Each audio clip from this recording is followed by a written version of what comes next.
Iowa hosting Eau Claire, who has just one win on the season.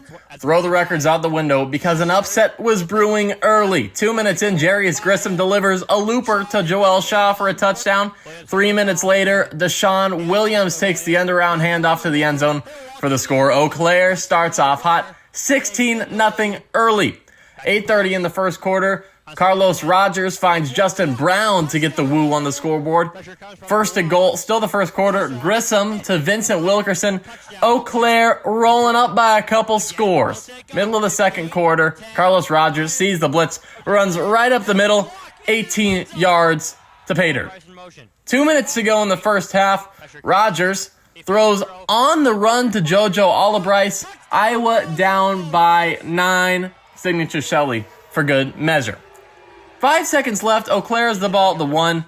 And Grissom, what's he decide to do with it? Well, he throws a pick. One more. Can he take it all the way back in the final second to the first half? No. Eau Claire takes a 35-26 lead into halftime. Here's Rogers for Iowa. Escapes the blitz. Vontae Henderson found him. Woo coach Victor Mann saying they're not going to beat us this easily. Grissom's pass picked off. How about one more again? Carlos Rogers rushed 7 times for 88 yards and 2 scores. This one makes it 48-35, Iowa up. Here's a crafty play. Rogers runs circles around the defense before throwing it off to Jeff Mack. Let's give it to Mack one more time. Iowa goes on a 40-0 run to close out the game and holds Eau Claire scoreless in the second half. Woo win, 60-35. Hot Springs taking on St. Joseph for the second week in a row. The first matchup, the Goats whipped the Wiseguys by 44 points.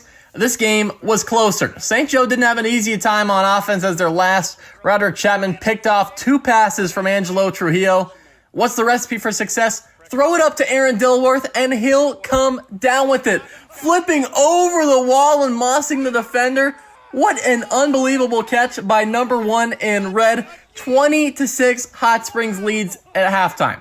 2 minutes after the break, Angelo Trujillo to Boo Smith makes it a 1-score game.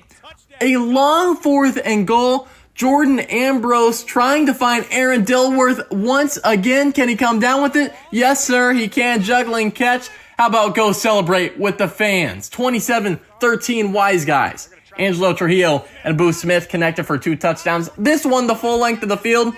Let's go a minute 30 left in the game. Hot Springs up 35-31. St. Joe with the ball on 4th and 5. Trujillo to Demarius Washington to take the 2-point lead. He says good night for his celebration. A little early? Not sure. Conversion attempt, though. DeWandre Crockett. Are you kidding me? One of the best catches you will ever see. Can he return it for 2 to tie it up? Pitch it back? No. 15 seconds left, 1st and goal for Hot Springs. Jordan Ambrose rolls out and finds Kyle Lester. Big fella touchdown. Puts Hot Springs up by 4. Crowd's loving it. One final chance for St. Joe. Trujillo lobs it up, trying to find Washington once again. No can do pass, batted down. Bones Bagante and the Wiseguys game plan to beat the Goats 41-37. Here's a look at your standings with 1 game remaining. Duluth, Ozarks, and Iowa have all clinched the Arena Mania playoffs. Duluth could be as high as 1, as low as 3. Ozarks could be as high as 1, as low as 4. Iowa could be anywhere between 2 and 4. Hot Springs still in the hunt. They could be as high as 2 if they win. If they lose, they could be out of the playoffs. St. Joseph trying to get a pretty difficult scenario to work, but in order for anything to happen for them, they need to win. And Eau Claire, sitting at 1-6, is the only team right now out of the playoffs. We had the full breakdown of every playoff scenario and implication on our social medias at the Arena League.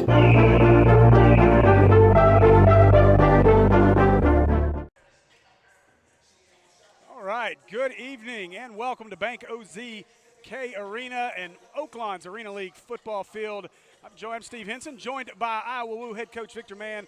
Coach Mann, how you doing? I'm good. Good, good. How was the trip down? I know kind of a long road trip for you guys. How was It was that? a long trip, but it's been good. Hospitality been great, so trip's been good so far. Fantastic. Hot Springs living up to the hot. It's definitely living up to the hype. Well, we're glad you're here. Looking forward to a great game tonight. So, final game of the regular season. Talk about your season so far, kind of where you see your team is right now as we get into this final week, and if you guys think you've hit those expectations or a little more work to do. Definitely haven't hit the expectations, but I like where we are. You know, we're one of the fortunate teams right now to be already securing the playoff spot. We have not reached our potential as a team. We have not played 3 full phases of the game during one game. So that's offense, defense, special teams. And I don't think no team around has, you know. So we all after the same goal, trying to have a complete game and, you know, just be rolling going into the playoffs. So coming into tonight's game, there's a logjam. You talk about that. There's a lot of diversity within this league. I mean, it's been great watching all the teams, but you look at it. You got Duluth a game ahead of everybody, and then a three-team race for that second, third, or fourth seed. So as you come in tonight, you know, what would it mean for your team to get a win on the road here in this environment that should be a good environment and possibly secure that home playoff game? Well, I mean, we have to have some other things to happen, so we don't control our own destiny when it comes to that. We just really want to come out and play a complete game. I mean, we're on the road. Who knows what this environment's going to be like, so it's going to be a little different and new. We see it on film. It seemed like a beautiful place to play in, good style of football. So we know it's going to be a good test tonight, and we're just looking forward to the competition. What's the key difference tonight? 3 turnovers, the difference last time. Ambrose kind of got his numbers. What's the difference getting a win tonight? Well, definitely Ambrose he controls that team, so – he had a decent game against us last time. We know he makes the team roll. So when you facing players like that, I mean, you really just want to go out there and, you know, put your dogs against their dogs and let them guys compete. And hopefully we can tone them down a little bit. I don't know about stopping them and shutting them out. I mean, good players going to make sure that they impact the game some way, somehow. And I'm pretty sure he's the leader of that team, and he's going to figure it out. But we want to do everything we can to throw those log jams and adversity in front of them for sure. Well, sellout is what we're being told, or real close to it. So okay. Should be a great environment. So good luck tonight, Coach. We appreciate you joining us, and we'll see you in just a few on the field. Thank you. We appreciate it. Yes, sir. Thank you. All righty. All right. Coach Victor Mann of the Iowa Woo. We appreciate it.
In the quiet moments before dawn, champions are made.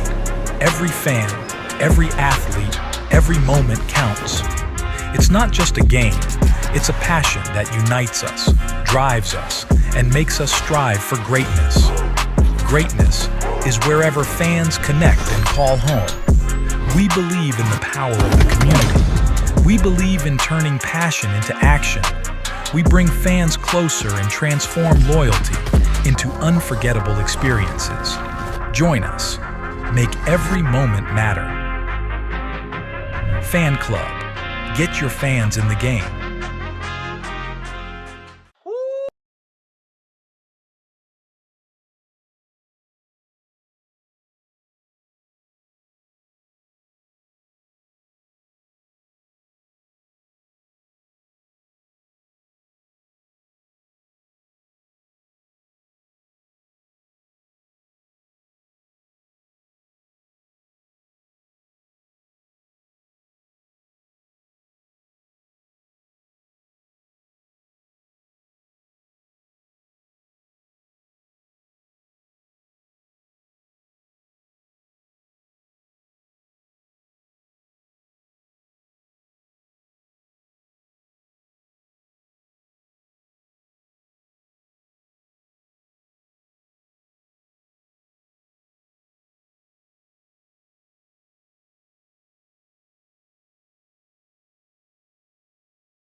Let's go, Wiseguys. Getting the jersey ready for the final game of the season this weekend. Let's end it with a big W for the Wiseguys. Let's win this and let's get in the playoffs.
All right, good evening and welcome in to Oaklawn's Arena League field here inside Banco ZK Arena as we are set and ready for Hot Springs Wiseguys and Iowa Woo football. I'm Steve Henson, joined tonight, a little different voice, Mr. Tristan Harlan. Tristan, how are you, man? Man, I'm good. There's a lot at stake here tonight, and I can feel the tension already.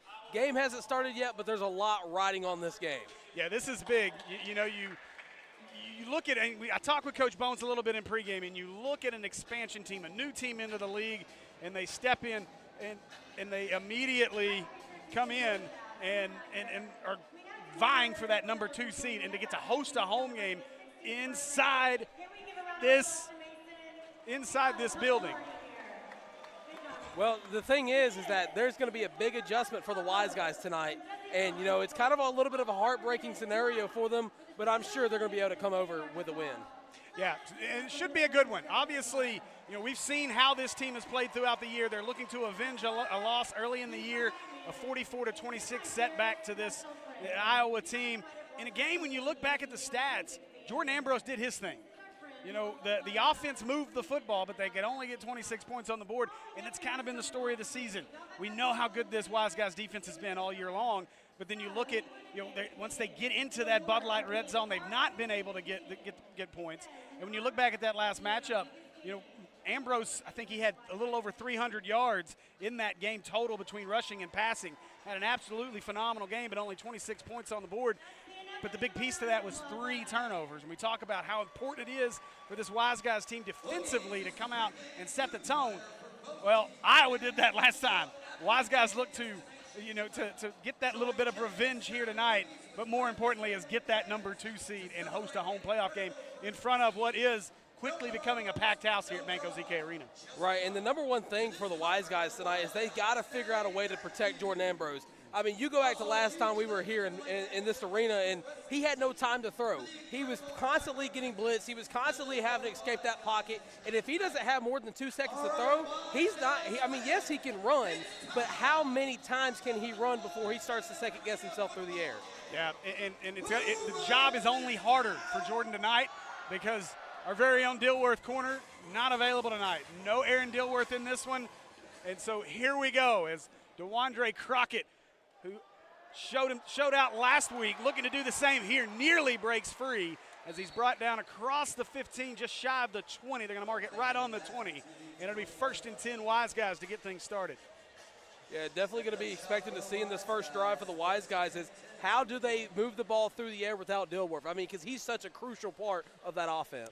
And the big thing with Dilworth is, throughout the season, we've not seen him really be a guy that puts up a lot of rack or yak after. It's more make the big play in the end zone.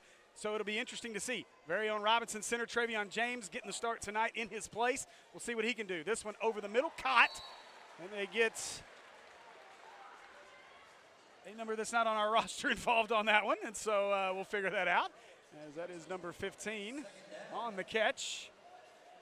And that's something that, you know, we're going to expect to be seeing a lot of from Jordan Ambrose, those quick 2-second pop passes, because, like I said, he's not going to have a lot of time in that pocket. I mean, you know, kudos to the offensive line for the Wiseguys, but if they keep the ball in the hands of Jordan Ambrose for more than 3 seconds, it's possibly going to be bad times. This is straight quarterback running a lot of room. Ambrose with a first down as he is slammed down to the turf. That'll be another first down for the Wiseguys. So 1st and 10. Good drive here to open the game.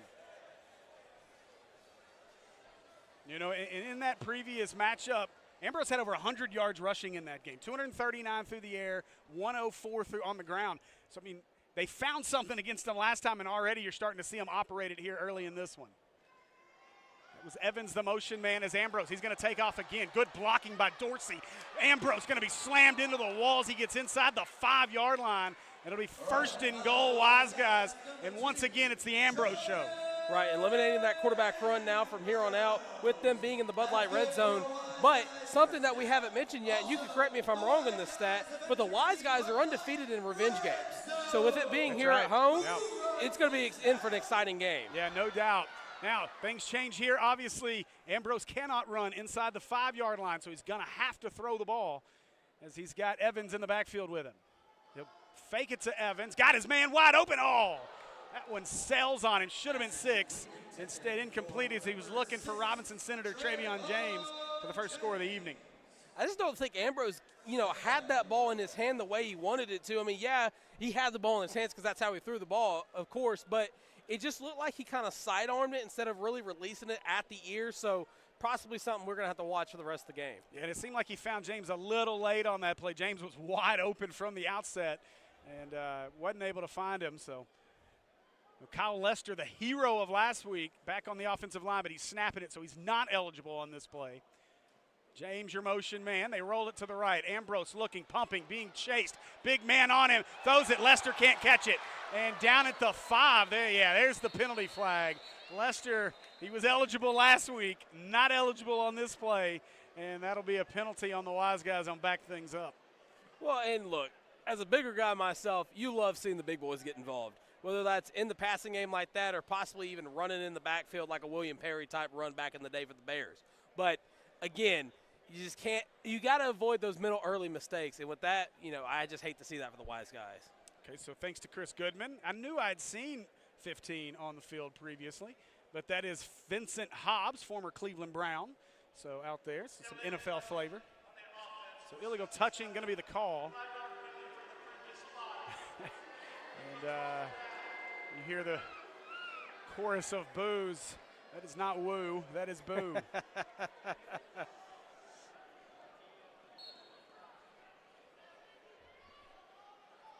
I believe it's 2nd down. That's a struggle at times. I don't trust that stick ever. It says 3rd, so we'll see. Ambrose looking. In trouble. He can run. Lobs it back of the end zone. And incomplete as he was looking for James again. Dangerous throw that time. And Brown was kind of looking at the ref to call a pass interference, wanting the pass interference flag to throw, but, you know, just a great heads-up play by the defensive back there for the woo.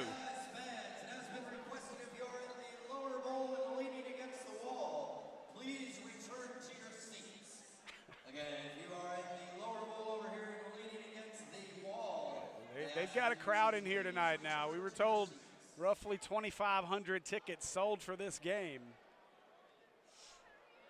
I like to see Brown in this one-on-one matchup here near the Look wall. for Dorsey as well as Ambrose rolls right. Chase gets away, lobs it back in the end zone. Give him 6. Terrell Brown, you called it, Mr. Harlan. Touchdown, Wiseguys. Well, if you go back and you look at that play, you're going to see the way he lines up, and he just darts across the end zone. And as soon as he took his initial step and darted across the Wiseguys in the end zone, the DB just wasn't keeping up with him, and it left him wide open. Beautiful play there. Good job. We've seen Ambrose do it time and time again, manipulate that pocket, move it around, and find the open man, and he does it. typically we'd have sent a single one on that play. Instead, it's double one. Number 11, Terrell Brown on the catch. Again, I mean, you go back and you watch that play over, and that's something that coaches love to see. One-on-one matchups, get your speedy receiver out into the open field. All right, so they'll go for one here from the 5. Brown, your motion man. Ambrose looking, throws, but he's short of the goal line. And conversion will be no good as he had Brown, but Brown did not deliver on that one. I mean, that's a great first drive for the Wiseguys. I mean, anytime you can go down in your initial possession of the game, especially with how the stakes are lined up right now for them, to go in and get into the end zone, but Coach Bones Bagante can't ask for a better way. No, you're right. And again, we talked about it in the pregame. We talked about it coming into this broadcast. This is a Wiseguys team that has struggled in the Bud Light red zone. Once they get down there, they're able to move between, as we say here, 20 to 20. Or 15 to 15, but once they get inside that Bud Light red zone, inside the 10, it just becomes a struggle. And a lot of that is the new rules of the Arena League with the quarterback running lanes, and you get inside the 5, the quarterback can't run the ball. And so that makes a lot of difference, especially when you've got a guy the size of Ambrose who you typically could rely on to run in that situation. So I like it. I like what Bones drew up there, and it's good to see them setting the tone here early on. Well, and again, look, here's the thing. For the first season of this team for the Wiseguys, I mean, Coach Bagante has done a fantastic job. And you talk about Ambrose, and he's actually second in the league with rushing yards at 550. So, I mean, he's had a fantastic year. All right, so Crockett ready to throw this one off. A line drive throw going to be touched, though. Now picked up and hog-tied and thrown down at the 6-yard line. And I tell you, Tristan, that was a mistake by the Woo, as JoJo Olabrise is the one who came up with the ball. But if he just lets that ball go, it's not going to land in the landing zone, and most likely you're going to get to see the Iowa Woo with the ball at midfield. Instead, because they touched it on the initial line, it is Woo ball at the 7, and that's the question from Coach Mann right now. But he'll look back at the replay of that and see that ball definitely, I'm not sure who it was initially that touched it as it tried to make its way through the line, but it was touched up here at by that front line of the Woo. Well, again, this goes back to the Wiseguys being undefeated in the revenge games. I mean, you come into Hot Springs, Arkansas, you're going to have to play some tough football to walk out with a win. This is where our PA guy needs to get this crowd up. Defensively, you want to see these guys. This is where this crowd can make a difference. Running Rogers up the middle, and nothing there. Good job by the Wiseguys, as that's number 4, Vashawn Palmer. And kudos to Jamon Williams there. I think he was the first Wiseguys to make the initial contact with the quarterback, so look to see him kind of evade that offensive line pressure. Rogers in the backfield. Motion man on the far side of the field. Rogers looks that way. Now he wants to throw it deep.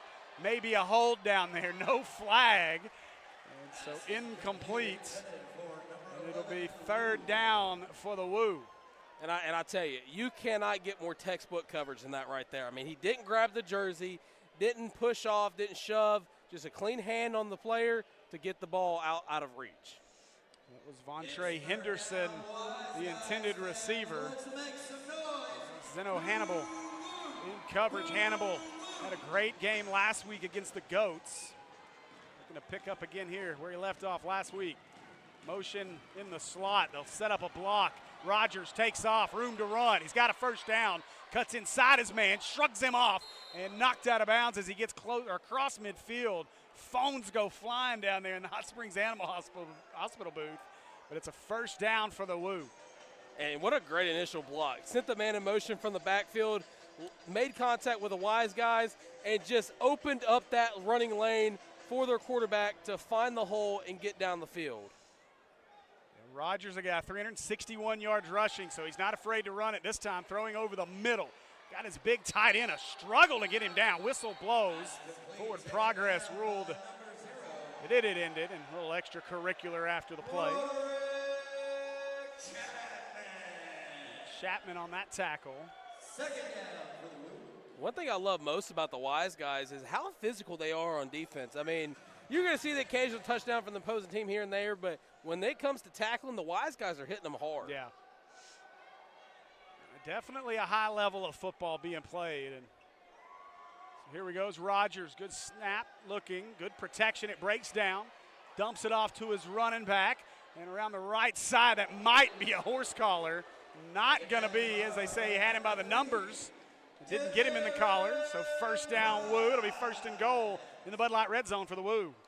And the craziest thing about that play is the way the middle linebacker was just kind of lurking there, just waiting to see where the ball was going to go, and just wrapped and pulled him down. So Olabreese will be the motion man here on the near side. Rogers gets the snap. Olabreese late to move. Rogers looking. Got plenty of time. Now takes off. He's got room. And give him 6 as Rogers muscles his way in. Touchdown.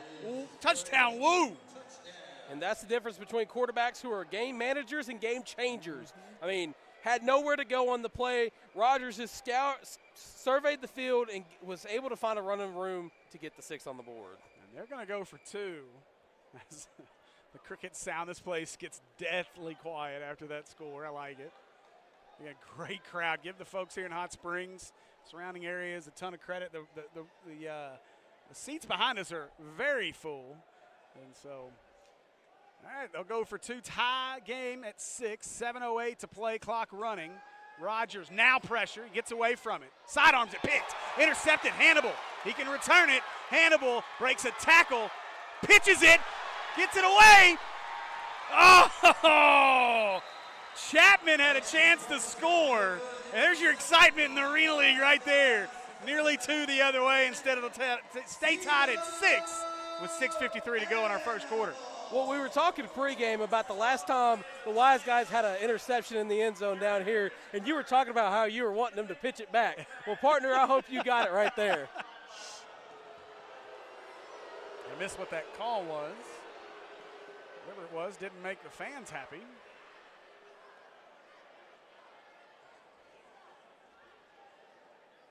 We'll have our throw off. And now, conversation. You can see the touchdown run here by Rogers. And a lot of guys are able to run through DeAndre Crockett like that. Crockett just couldn't wrap him up, and Rogers becomes a fan. But that's a great play by Hannibal to step out in front of that ball. Nearly made something out of it. I believe the flag may have been forward lateral. It's definitely right along the line. It was hard to tell. And either way, it doesn't matter. You might as well try it in that situation. No harm, no foul. All right.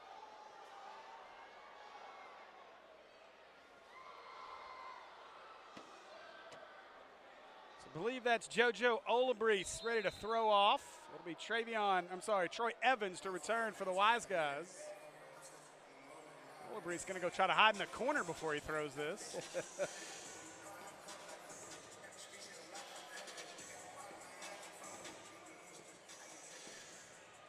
Line drives it left side, bounces at the 10. Evans corrals it, stutters, across the 5, going to be dumped at the 11. And that's where the Wiseguys drive will start here. I'm a little surprised, Tristan. I would not put it past this Iowa team with the way that they set up like that far to the corner. Last week we saw a throw off where where the Wiseguys threw it way up in the air, and it almost worked as like a sky kick, and it allowed the defenders to get down. And so I think we got some miscommunication here as to when the games are being played. So they'll get those folks off the field. We'll try this again. Well, back to your point about the throw-offs. I mean, but I would not be shocked if we see the Woo try to throw it high and get that high throw with the fact that they're lined up this far away from that scoreboard. So Lester at center. You got Hobbs and Dorsey next to him. Ambrose. It's the snap. Evans picks up the blitzer. Now back over the middle. Terrell Brown makes the catch. Woo! He is hammered down. It'll be a short gain, bring up second down. You love physicality, but the way this field is, you hit that ground, you're going to hit it pretty hard. Yeah, last week we saw Ambrose take a shot where his helmet hit that ground hard. There was a lot of concern afterwards. Thankfully, he was able to continue on, but yeah, there's no padding under this. It's just like falling on concrete. Now Evans gets around his man at the line of scrimmage. He broke the line. He broke it down, nothing there. Now he's got his man as Evans dives for the catch out across the 20 to the 21. Going to be right at the sticks. Going to be 3rd down and a yard. Well, I believe there was a little bit of miscommunication there on the receiving corps because 2 of them thought they were going to come in. The others thought they were going to go. One of the other ones thought that they were going to go out. So a little bit of a miscommunication, and Evans was able to come back to the ball and make the catch. Expect Ambrose to run this instead. Now he takes off instead to Dorsey. Dorsey makes the – oh! Dorsey breaking ankles across the 20, 15, 1st down, Wiseguys. Give that guy a manual. That's a smooth move. Well, that was nice. No doubt about it. We've not seen that out of Lou Dorsey all year long. Shout out Chris Smooth for that one. So 1st down, new set of downs for the Wiseguys.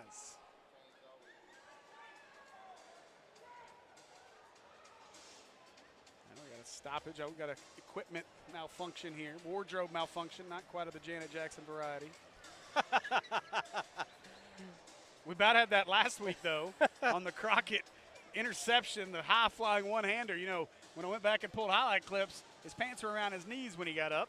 So, thankfully, it's just the whitey-tighties. All right, now I think we've got all the equipment figured out. It'll be 1st and 10, Wiseguys. Ambrose surveys the Woo defense. James was your motion man. Ambrose looking, directing traffic, trying to get away from trouble, just pitches it away. Evans makes a one-handed catch. Oh, what a move by Evans! Back across the field, 10, and going to be, no, not out of bounds. Now he's pushed out at the 9-yard line. That's a great play by Evans. Well, they're getting shifty early, partner, but something that on that play that I don't know if you noticed or not, but before the wardrobe malfunction, they were in a different formation. And they came back out and they said, hold on, let's go with this, and they were able to get a couple yards on that play. We wanted a block in the back. It was close. There on the change of direction by Evans. We got another whistle and stoppage. What's the issue now? We've got a conversation. Our eye in the sky review man is just next to us, so we'll see. Do we have a review?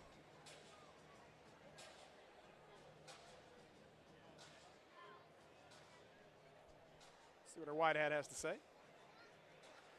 The previous play is under review. So we are going to get a review. First one we've had in a couple of weeks. So, you know, we can snoop on these kind of things over here. We've got the review right next to us. We don't have much cable to work with, though. Hey, anything's better than nothing. Coach's challenge. Let's see. I'm not sure what they're looking at here. They were looking at the pass when he tossed it back. That's what they were looking at. Whether it was a lateral or not. Gotcha. Hey, now this is pretty cool here, by the way. I love what GM Chris Goodman's done. We have quarterbacks, high school quarterbacks from around the area. All the local schools have come in to do a little throw-off, and that was definitely backwards. I'm not really sure as we look at the replay here on our official review. See, Ambrose pitches this from around the 14. It's caught way back at the 17. So I don't see any chance that this is going to be overturned. Well, I'll tell you what, though. Dorsey may have gotten away with a hold. I seen it at the last second, and he had him by the shoulder pad. But back to the quarterback throw-off. You know, this is great and all, but they're missing a great quarterback from Pulaski Academy, okay? Well, it was area schools, okay? You can go all the way to Little Rock to get them. We're out here in Garland County. A few of these guys we got to see at our high school media days this past week, so. What a great opportunity that was for the network, eh? I tell you what a great opportunity it was for all those coaches and players. Yeah. 77 teams from around the state in football. I believe 31 volleyball teams. So it's a great time. So I think we're about to get our official ruling here. After the review, the ruling on the field stands. The quarterback was not beyond the line of scrimmage. Okay, so what they were looking at is if he was beyond the line of scrimmage. And I'm going to tell you right now, had I known that initially, I'd have told you he wasn't. Because Jordan Ambrose is an absolute magician when it comes to making sure he doesn't cross that line of scrimmage. We saw it way back in week 1. the plays that Jordan Ambrose made, the dancing around that line of scrimmage and staying behind it before making a throw. The other question I would have is, it doesn't matter. It was a lateral, so even if he was beyond the line of scrimmage, he can still lateral. Well, and that's kind of where that rule kind of gets tricky, kind of gets a little mysterious because, I mean, yes, you have a great point, but still, I mean, you see what I'm trying to say well, here? I'm going to get clarification from that man over your right shoulder. Ambrose rolling right, looking, throwing, oh, nearly caught. Would have been a touchdown as they were looking for Brown again, and this time incomplete. So it'll bring up a third down. And our graphic says 3rd and 10. That is not correct. You can't get 10 from here. It's 3rd and something.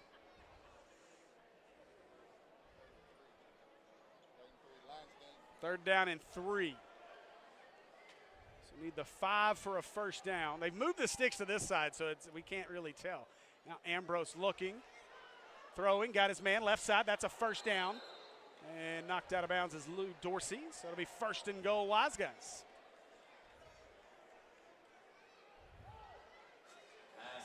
Seems like the Wiseguys are firing on all cylinders so far tonight. Well, and what I like so far, and again, it may just be the defensive package that the Woo are going with right now. Ambrose has had to run some, but we've not seen all the free rushers that we've seen in other games. So he's had a little bit of time to be able to kind of, again, manipulate that market or that pocket, and now had to reset the ball, make sure it was right.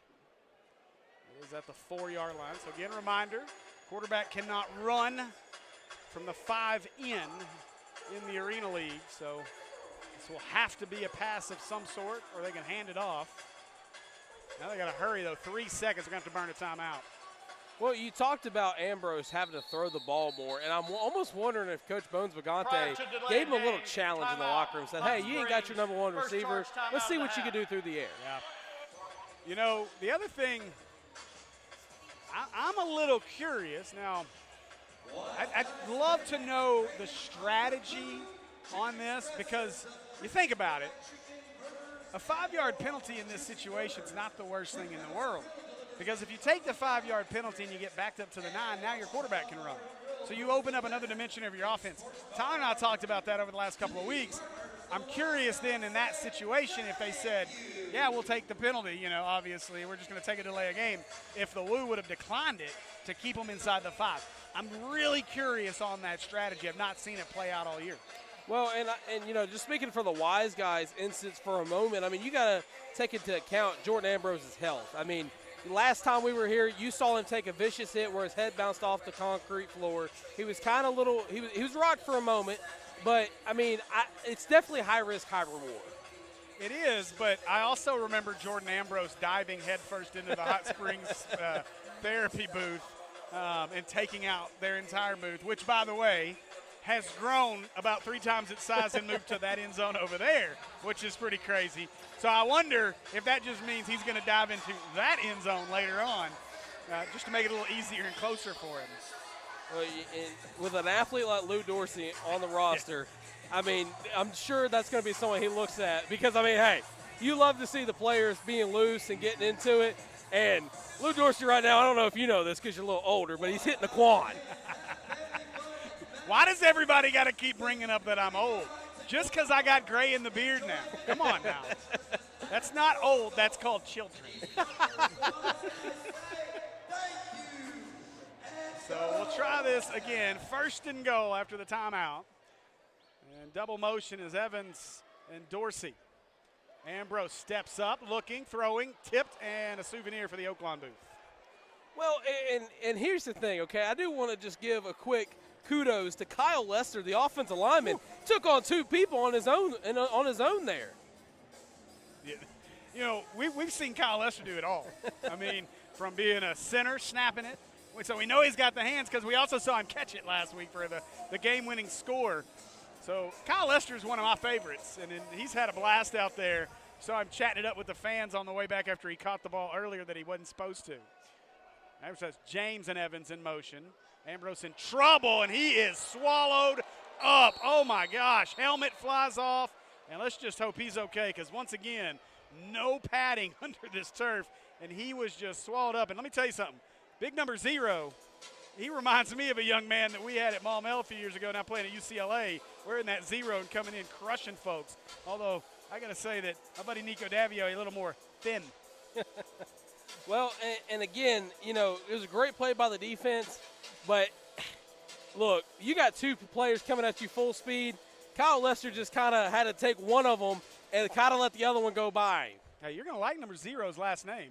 Yeah, he's got a great last name. Doesn't spell it right, but he's got a great last name. He's missing an E. Now Brown, your motion man. Ambrose in trouble, throwing deep. Oh, Brown ran out of room. Oh, but look at the catch in the back of the Oaklawn booth. Great play by that kid. It's going to be worth a point. Yeah, you know, we should turn this into banana ball and banana football in some way, and that would have been a touchdown. It's got to be worth at least 1 point, maybe a half a point. So it's really 6.5 to 6.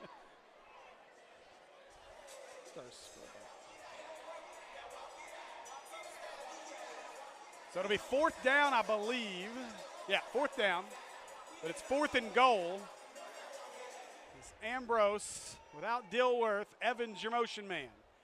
Ambrose drops, looking, throwing, got his man. Oh, boy, in between Brown and James, and that'll be a turnover on down. Back to the Woo as we end the first quarter.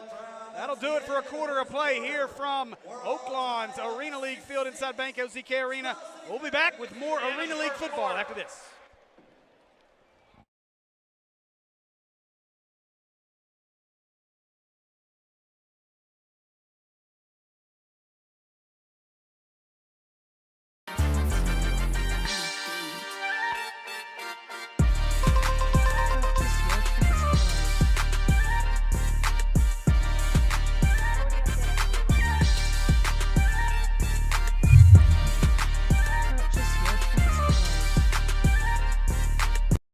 In the rough and tumble world of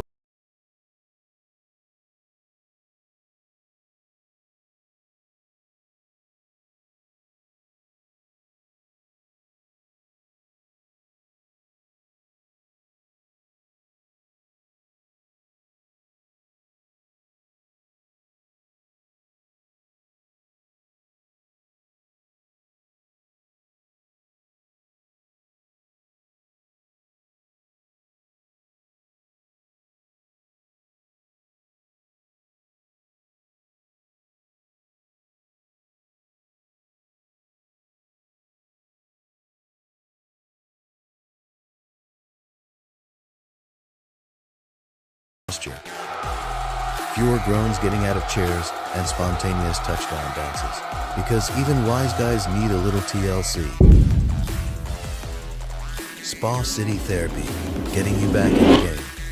Arena, every second counts. On the field, every player matters. And in our communities, every person deserves quality care.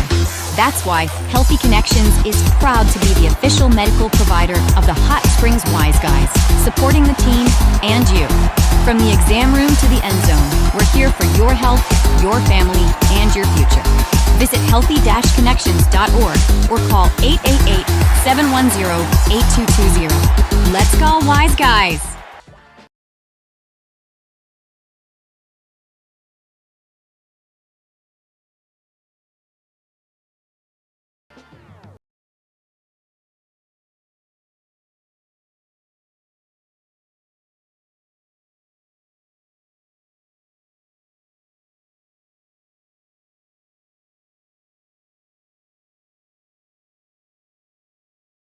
All right, welcome back here to Oaklawn's Arena League field inside Bank OZK Arena. I'm Steve Henson, joined by Tristan Harlan. Iowa Woo open things up after the turnover on downs in the second and hammered down. That's got to be a grounding. They're going to say he's down. They're going to call him down at the 5. And what a play by Darian Price. I mean, he came in like an absolute missile. Got off the block. Him and Palmer just shot in the backfield to get the quarterback on the floor. Rogers had no time there. That's something that fires your entire sideline up. Yeah, look at Primes as he's exchanging pleasantries with number 10, Jeff Mack of the Woo, as that's who he just whipped right off the line. And so we'll see what happens here. Second down. Motion man, Rogers looks left, quick throw, caught but nowhere to go as he is slung down immediately. He's in on that one. Looks like a couple of Wiseguys. Number 21, Hosea Singleton, in on that tackle. We have a few roster changes with the last-minute scratch for Aaron Dilworth, so if we misidentify anybody, we apologize. Well, one thing I can say is that the Wiseguys right now, they're coming in and they're hungry. Yeah. They're hungry for that number 2 seed. Now Rogers looking, scrambling right, just going to launch it. Throws it deep and nobody home. As he was looking, I believe that's number 9, Kevon Smith. Overthrew him. Great coverage there by Vashawn Palmer. That's going to bring up a 4th down, and we'll see if they surrender, and they will. Well, and that pass was more or less, he just gave up on the catch. I mean, he was running. He saw where it was, and he had room to run and get under it, but he just stopped. And I think he was trying to bait into the defensive pass interference, but he just stopped too soon. Well, he stopped and gave up completely. Like, right. You're right. That was my thought initially, was as soon as he kind of checked up, I thought that ball was destined for 5 rows into the stands. And instead it hit right off the side of the wall. If he keeps running, that might be 6. I wonder how mad they'd get if I threw my penalty flag on the field.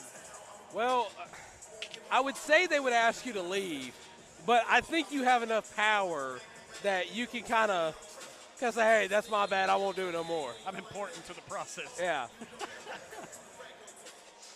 I think you got enough backing him on Mel that you'll be fine. There you go. So 1st down as they'll hand this one away, left side, and running hard and into the wall. It's number 17 for the Wiseguys.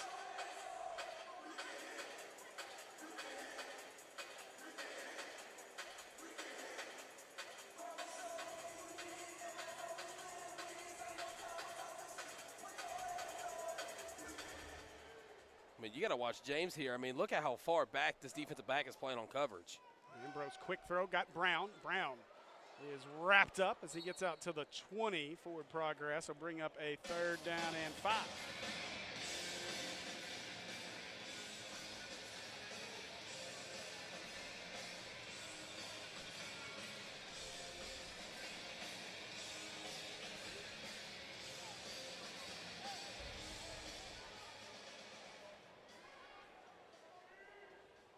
The blitz is coming on this play. Well, I thought it was. Might have been held, got away with it. Throws left side, caught by James. That'll be enough for a Wiseguys 1st down. I saw Brooks getting ready to come off that edge, and I thought he was going to come steamroll Jordan Ambrose in the next Tuesday. 17 is Quay Hicks. I had to go back to an old roster that we used a few weeks ago. And I remember Hicks was a huge piece of their win in a revenge game a few weeks ago here in this building. We didn't see him last week at all. Now Ambrose, time, looking, throwing. Dorsey catches it inside the 15, 10. Hurdles a man, out of bounds he goes. Well, over the wall. And that'll be another 1st down, 1st and goal for the Wiseguys. These guys ain't playing. I mean, you're going to see on the replay just whoop. Oh, man. Chris Berman for you. Hurdling is legal in this league, so no penalty there. Brown, the roundabout motion. Ambrose going to follow Hicks, left side. Ambrose, hogtied, being pushed. We need some push action. Instead, taken down at the 2, and it'll be 2nd and goal, Wiseguys.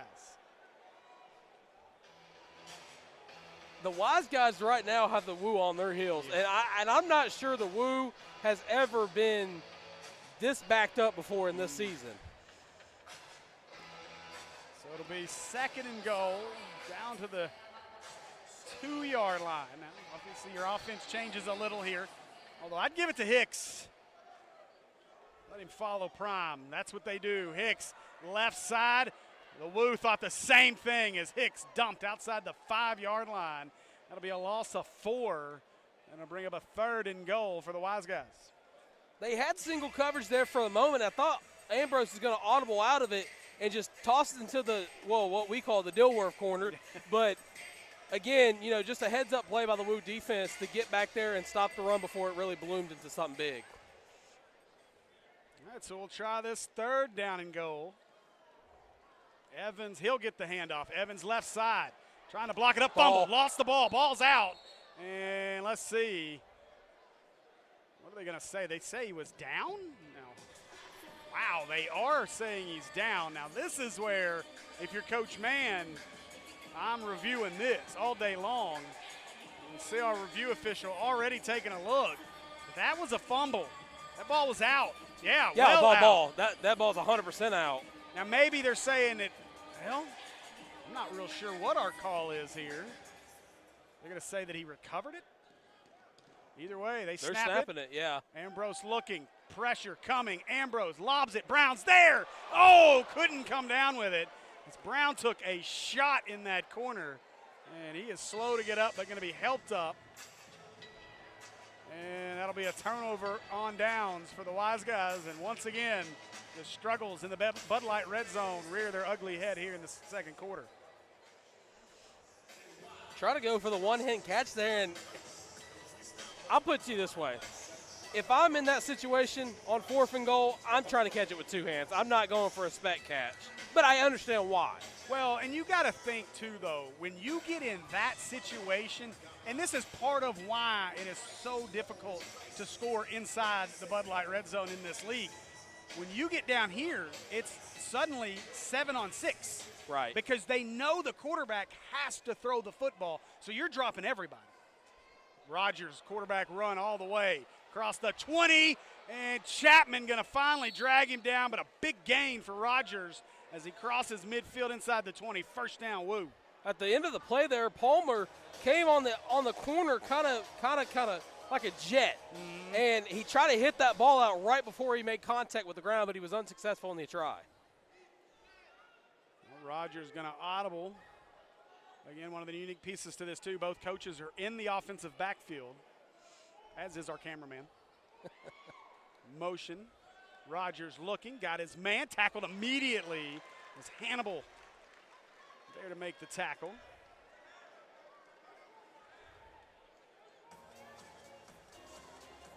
I would keep my head on a swivel if I'm Crockett, because I thought Palmer was going to challenge him in the corner there.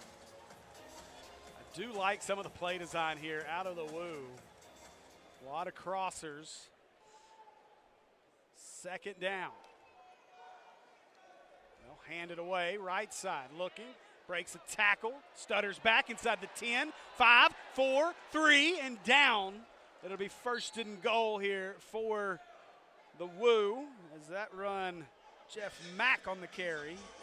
You look at Mack, 5'10", 205. He looks like a running back. He looks like every part of it. Well, the Wiseguys were pressing on that play.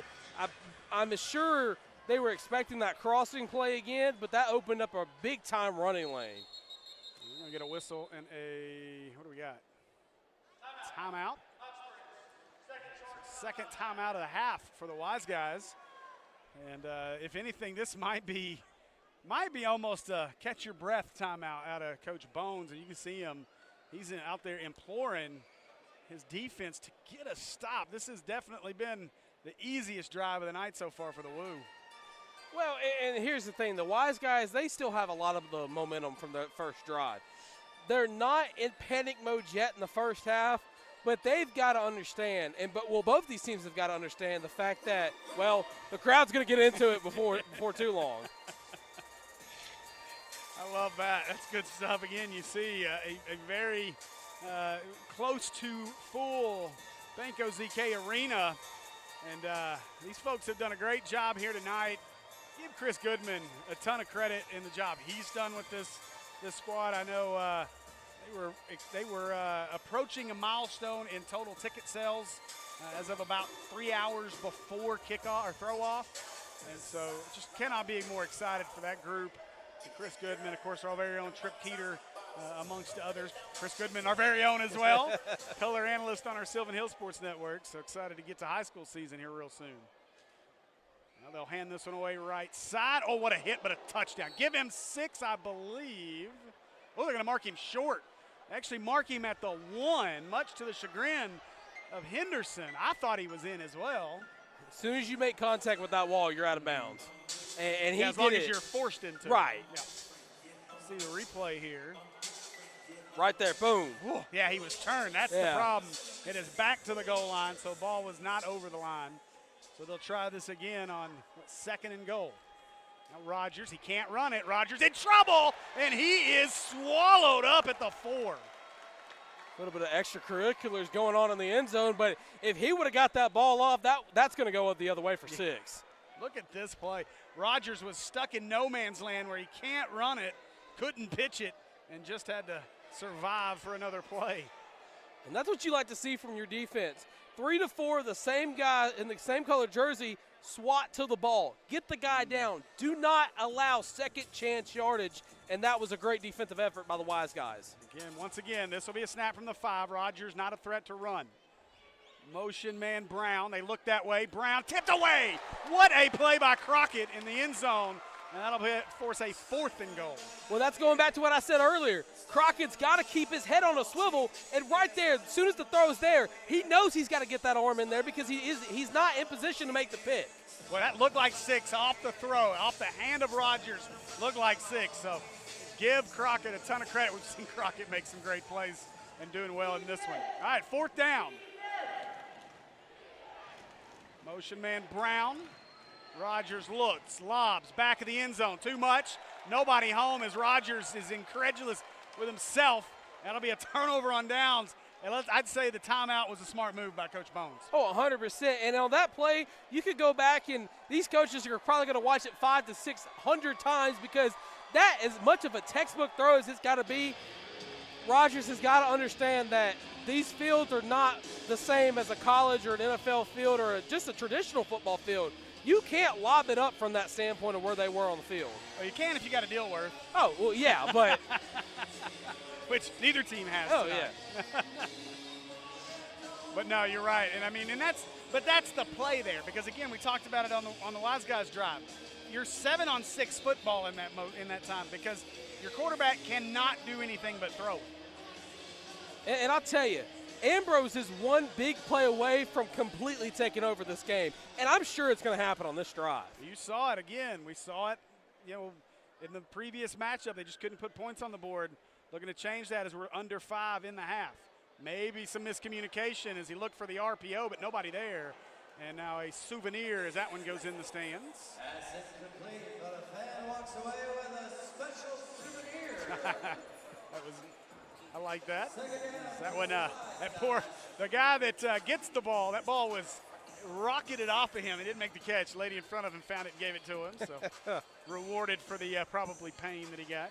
That did not happen to me when Robert Bob Moore Jr. hit me with a line drive. I lost that ball. Ambrose steps up around the pressure. He's got Brown. Nice catch, Brown. Oof. Is kidney punched to the ground at the 14-yard line.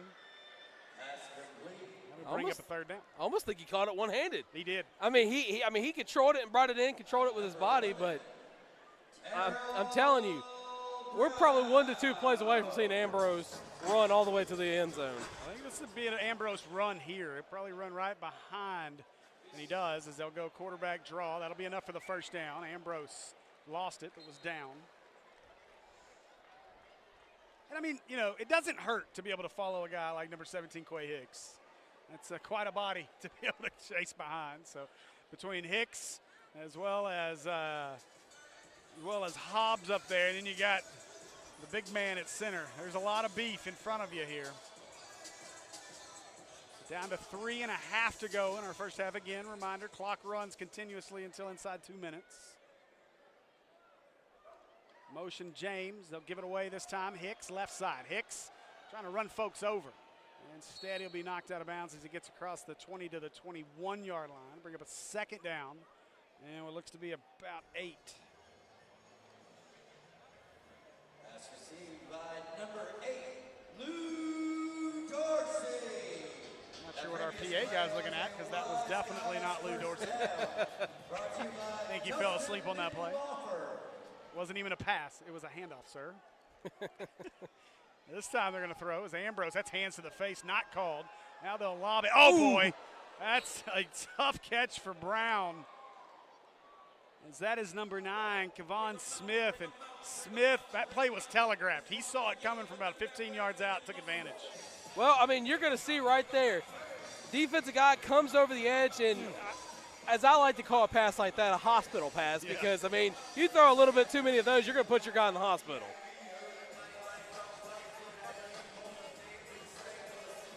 I know that guy. Great matchup on the far side of your screen. Ambrose now looking this way. Little curl route, look out. What about had a Bartman moment there as Evans wanted to make a catch. Couldn't get his hands up there between all the fans that are right here in front of us. So 2-minute warning. That'll take us to our 2-minute warning.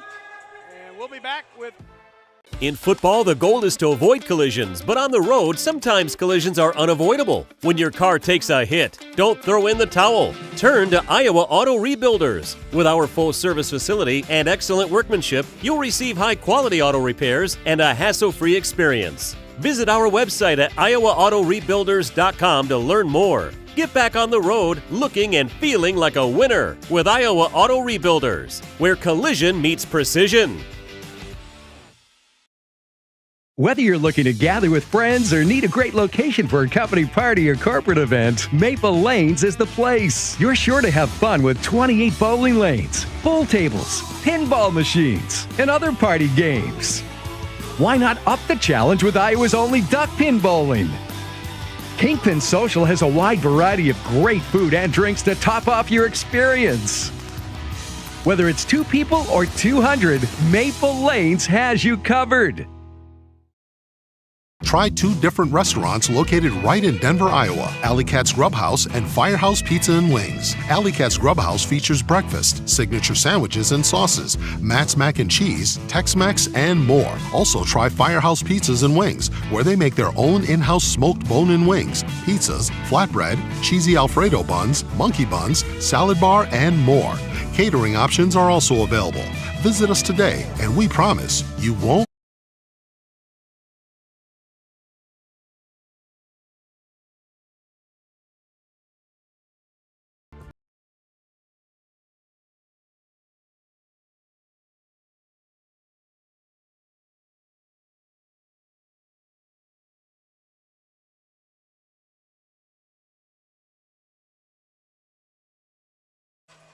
All right, welcome back, folks.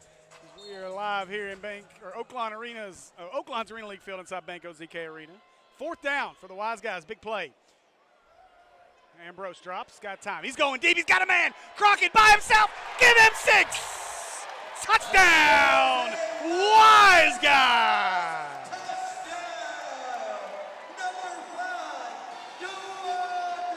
And that was just blown coverage by Iowa. I mean, you cannot leave someone that fast. Look, if we can go back to that, you're going to see the defensive back just stand there and kind of watch as the play develops. That's your controller died, bro moment, because he stands there, he watches the ball go, and he knows as soon as that pass is thrown that his assignment was blown. Yeah, I don't know if you can go back to that there in production, but on that replay, you see Willie Miles III is the only player who saw that ball being thrown, and he is a dead sprint trying to catch up, but Crockett there was no chance.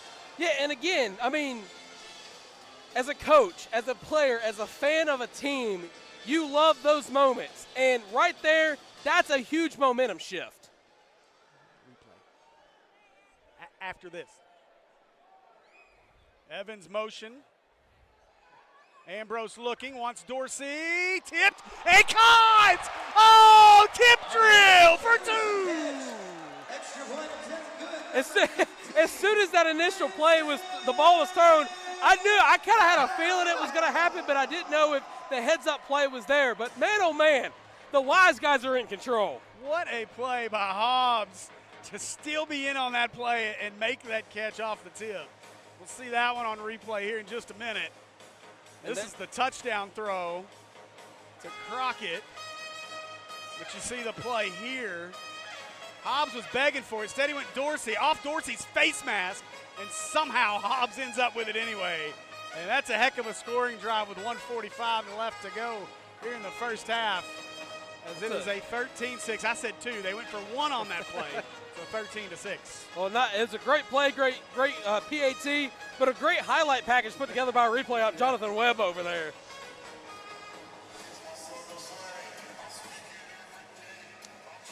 You're going to have Will Watkins firing you in a minute.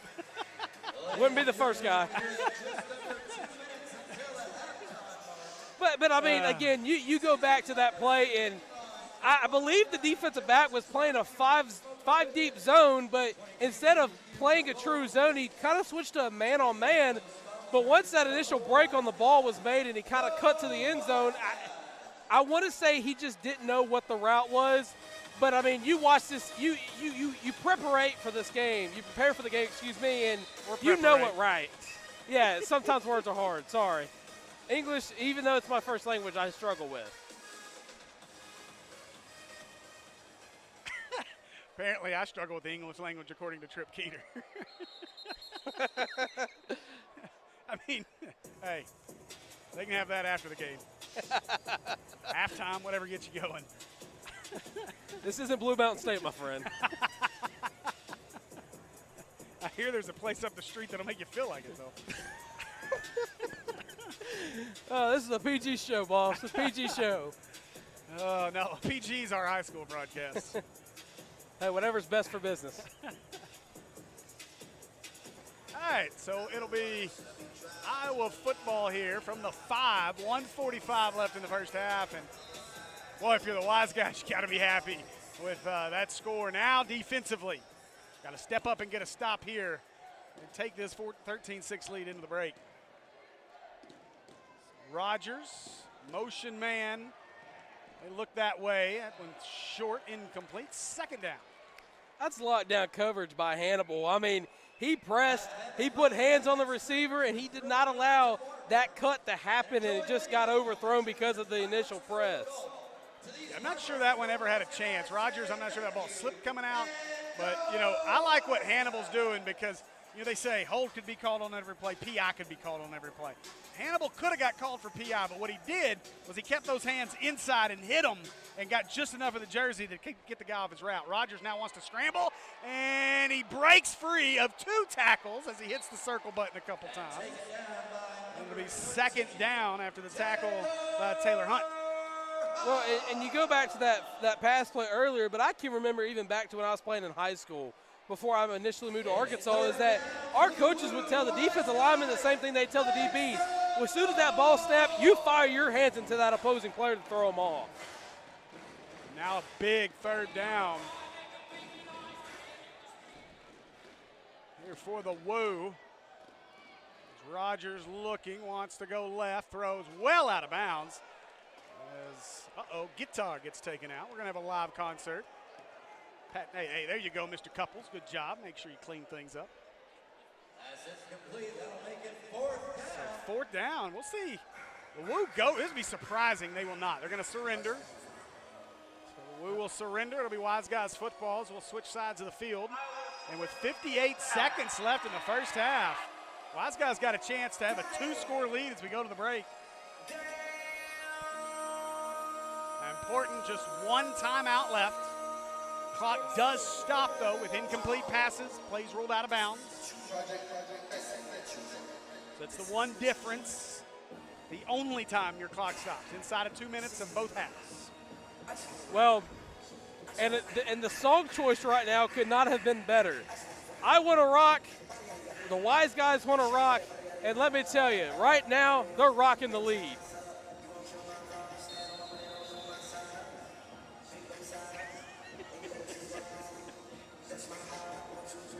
I got to quit looking at our group chat. Hey, I do love you, Kyle, for watching, man. Appreciate you. My man, Kyle. Be your broadcast partner. Do it. Now, Ambrose. Again, a little miscommunication, but Ambrose going to make the best of it.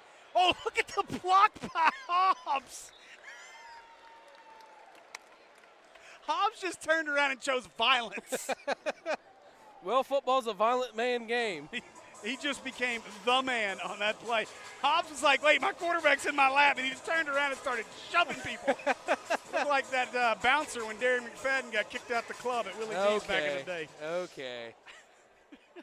Ambrose, he's going to run again. Look at him holding on to Hicks. Takes him with him. Spin move. Circle button down to the 16-yard line. 1st and 10, Wiseguys. Timeout. You make a Darren McFadden reference, and I'll give you a reference for it. He looked at him and said, this team's your family. Yes. Their 3rd and final timeout of the half. Who's going to come out with that? I got that wood. I forget you're an A-State guy. Well, I mean, I'd say Darren McFadden was a great Heisman winner, but he was. Should have been. That's usually me. But all right, so let's recap what we've seen so far in this first half. I feel like overall the Wiseguys have got to like where they're at outside of what's on the scoreboard. Up 13-6 is always good. Chance to be up 19, 20, 21-6 as we get to the break. But I feel like offensively they've really kind of been able to do whatever they want, and this is without Mr. Dilworth and his corner tonight. So got to be impressed with what they're doing offensively here. Well, you talk about Dilworth. Dilworth actually ran onto the field to kind of give his guys some water, refresher, great team player. But, you make a great point. The offense for the Wiseguys firing on all cylinders, and I'm sure that if they keep it up, the scoreboard's going to look a lot different come the final whistle. It was their final timeout, so that plays that stop the clock. They're going to motion Hicks out, motion Brown towards the line. Ambrose steps up, launches. Oh, he's got Hicks! Give him 6! Oh, he dropped it! Oh, golly, he had his man in the back of the end zone, and Hicks just couldn't hold on to it. I mean, you're going to see it right here. Throws off his back foot. Nobody but God himself to break up that pass to the last second. Number 7, Frankie Solomon Jr. just knocked that ball out. Great play by the defensive back. Now 2nd down, and again, pretty much every play is going to have to go into the end zone. Now Evans, your motion man. Ambrose, now Hicks stays in the block. Plenty of time. Ambrose, time breaks down, looking once. Brown, got it! Give him 6! Terrell Brown with his 2nd touchdown of the night. I mean, look, I've said it once, I'll say it a million times tonight. In an absence of a star player in the red zone, somebody's got to step up. Next man up, and Brown just absolutely ripped that ball away from the defensive back. The defensive back had a chance to swat it away. Brown got those hands on it, gripped the ball tight, tucked it into the chest, scored the touchdown. That the Wiseguys are up 19-6. And you can't say enough about the throw by Ambrose either. On the run, off platform, finds his man, gets it in there, and just in between brackets somehow got that to Terrell Brown. And now they'll go for 1, up 19-6. Brown's your motion man. Ambrose dropped it. Pressure coming at him. Gets away from it. Looking, throwing. Brown backside. And Brown wrestles, couldn't bring it in as he is hog-tied and slammed. And let's hope Brown's okay. And he's up. And that'll do it for our first half. Wiseguys on fire offensively in this first half. We'll see you guys after the break. For Steve Vincent, Tristan Harlan, Arena League football on the Arena League Network.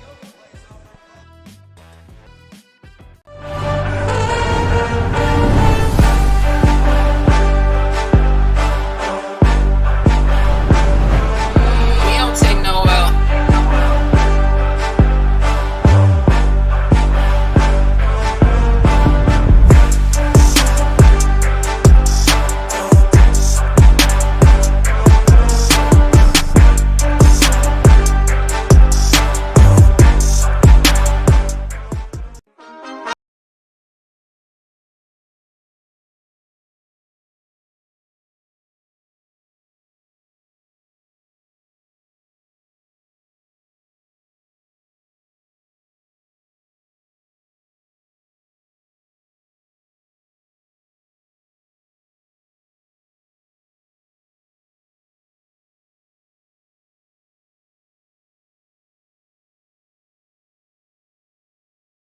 In the quiet moments before dawn, champions are made.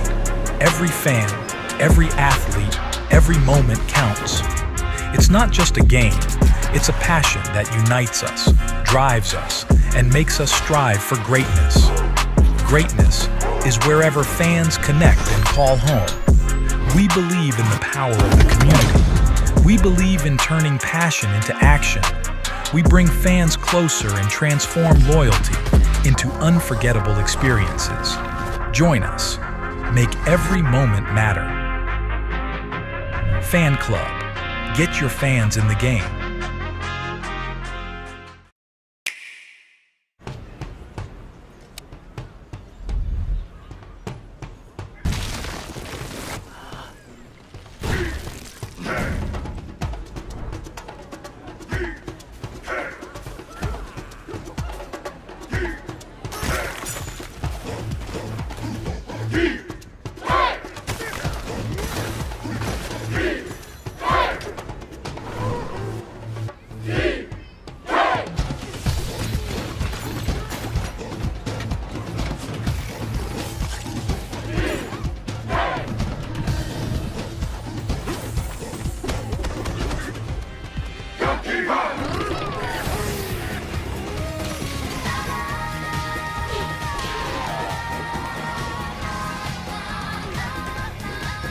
Unleash your inner Kong in Donkey Kong Bonanza. Rated everyone 10 and up. Only on Nintendo Switch 2.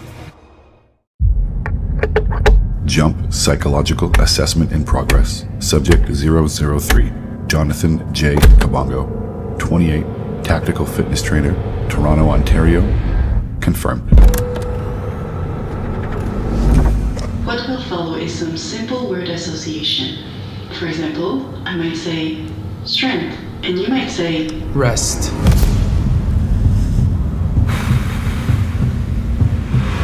Speed. Practice.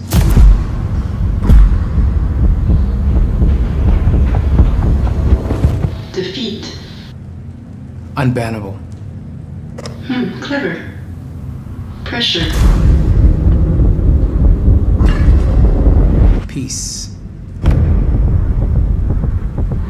Greatness.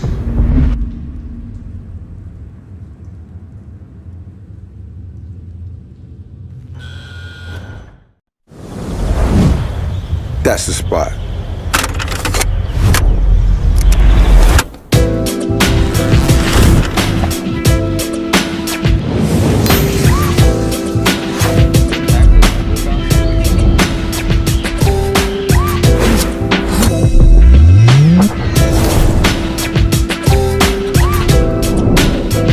Hey, yo!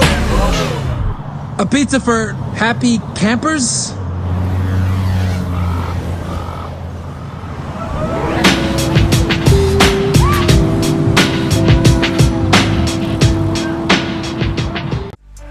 Welcome to the Arena League, where it pays to be a loyal fan.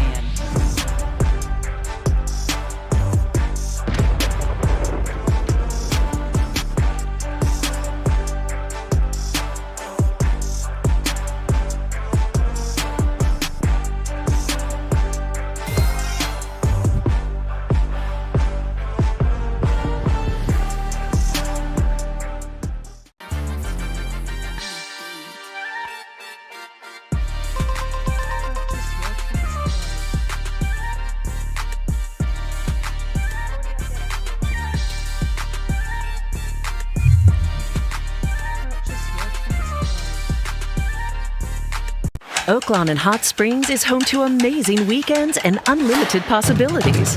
Is your Oaklawn having a big night at the tables? Or a day doing nothing at all by the pool? Is it great food and great friends in the Oak Room? Or complete solitude in the Astral Spa? At Oaklawn, it can be whatever you want. Plan your Hot Springs getaway at oaklawn.com now, because your weekend and your Oaklawn is waiting. This is my Oaklawn. What's yours? This summer, get Lake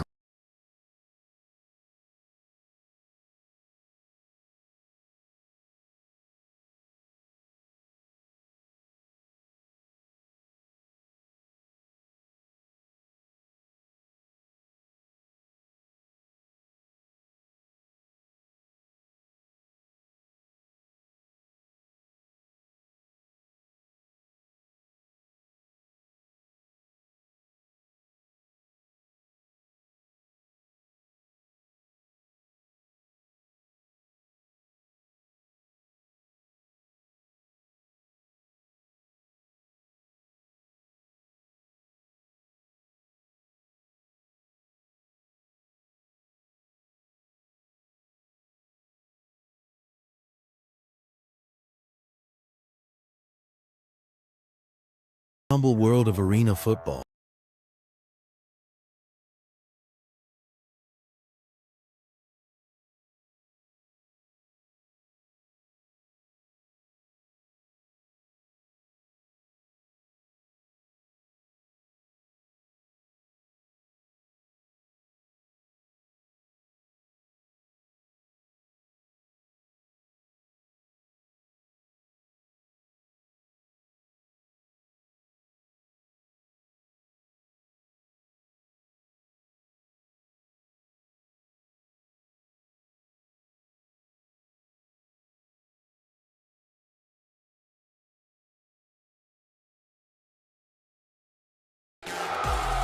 Fewer groans getting out of chairs and spontaneous touchdown dances. Because even Wiseguys need a little TLC. Spa City Therapy, getting you back in the game. Arena, every second counts. On the field, every player matters. And in our communities, every person deserves quality care. That's why Healthy Connections is proud to be the official medical provider of the Hot Springs Wiseguys, supporting the team and you. From the exam room to the end zone, we're here for your health, your family, and your future. Visit healthy-connections.org or call 888-710-8220. Let's go Wiseguys! Attention football fans in the Cedar Valley, get ready to cheer on your local team, the Iowa Woo. Catch all the excitement at the National Cattle Congress Hippodrome this summer. Mark your calendars to witness the action-packed season with home games almost every week as the Woo takes on competitors of the Arena League. Get your tickets now and show your pride for the Iowa Woo. For tickets and for more information, visit iowawoo.com. We'll see you this summer at the Hippodrome to cheer on the Iowa Woo.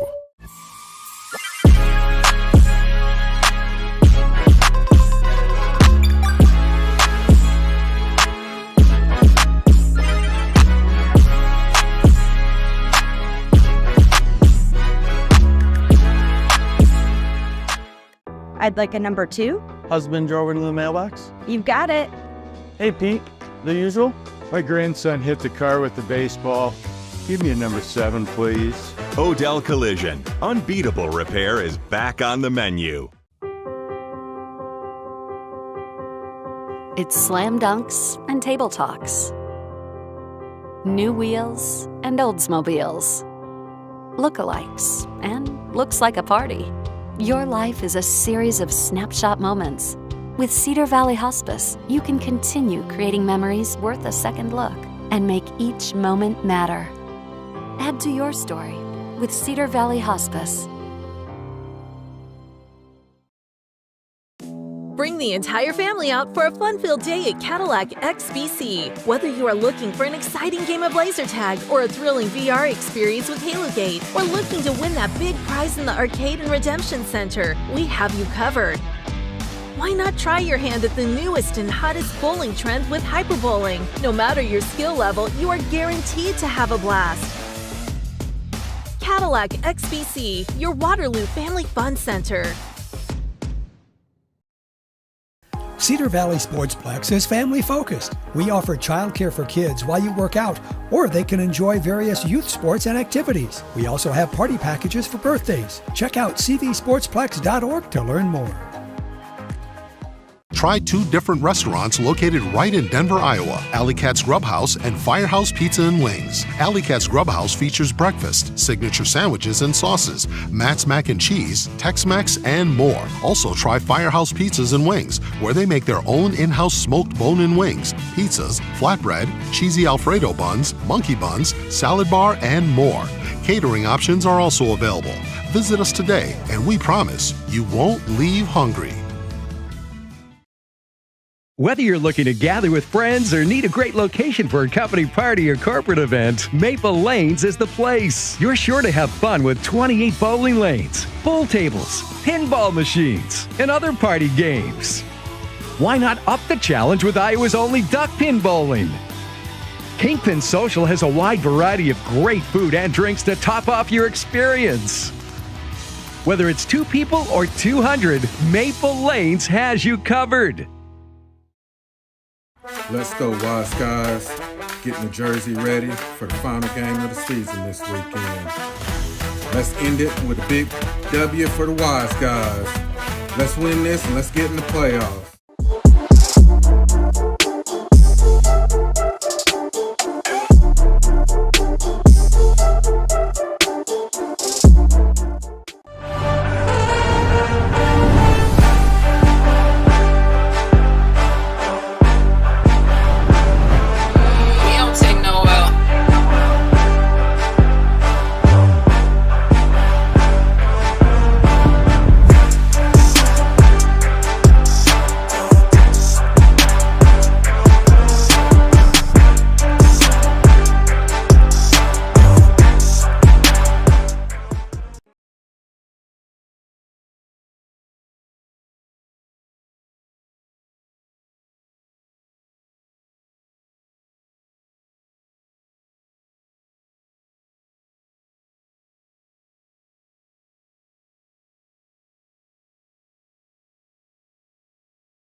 In the quiet moments before dawn, champions are made.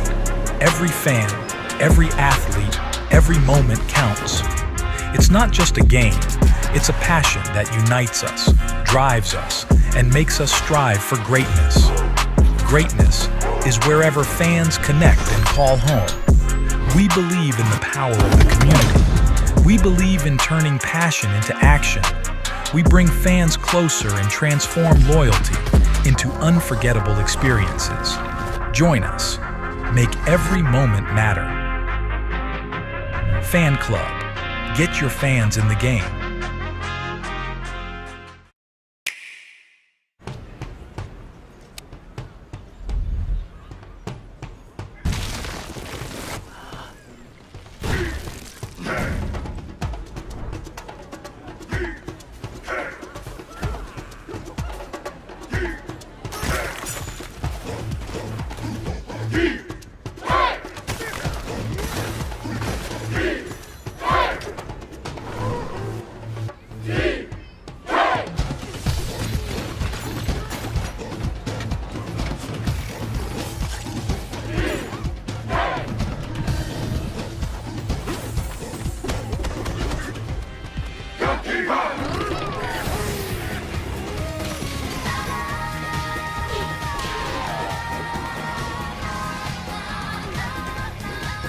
Unleash your inner Kong in Donkey Kong Bonanza. Rated everyone 10 and up. Only on Nintendo Switch 2. Jump Psychological Assessment in Progress. Subject 003. Jonathan J. Kabongo. 28. Tactical Fitness Trainer. Toronto, Ontario. Confirmed. What will follow is some simple word association. For example, I might say strength, and you might say rest.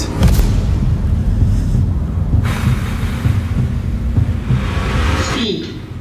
Practice.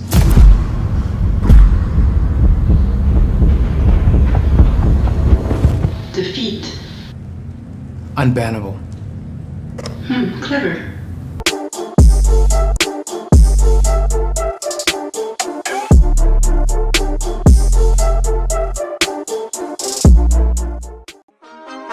My mind is set, my grind is set, my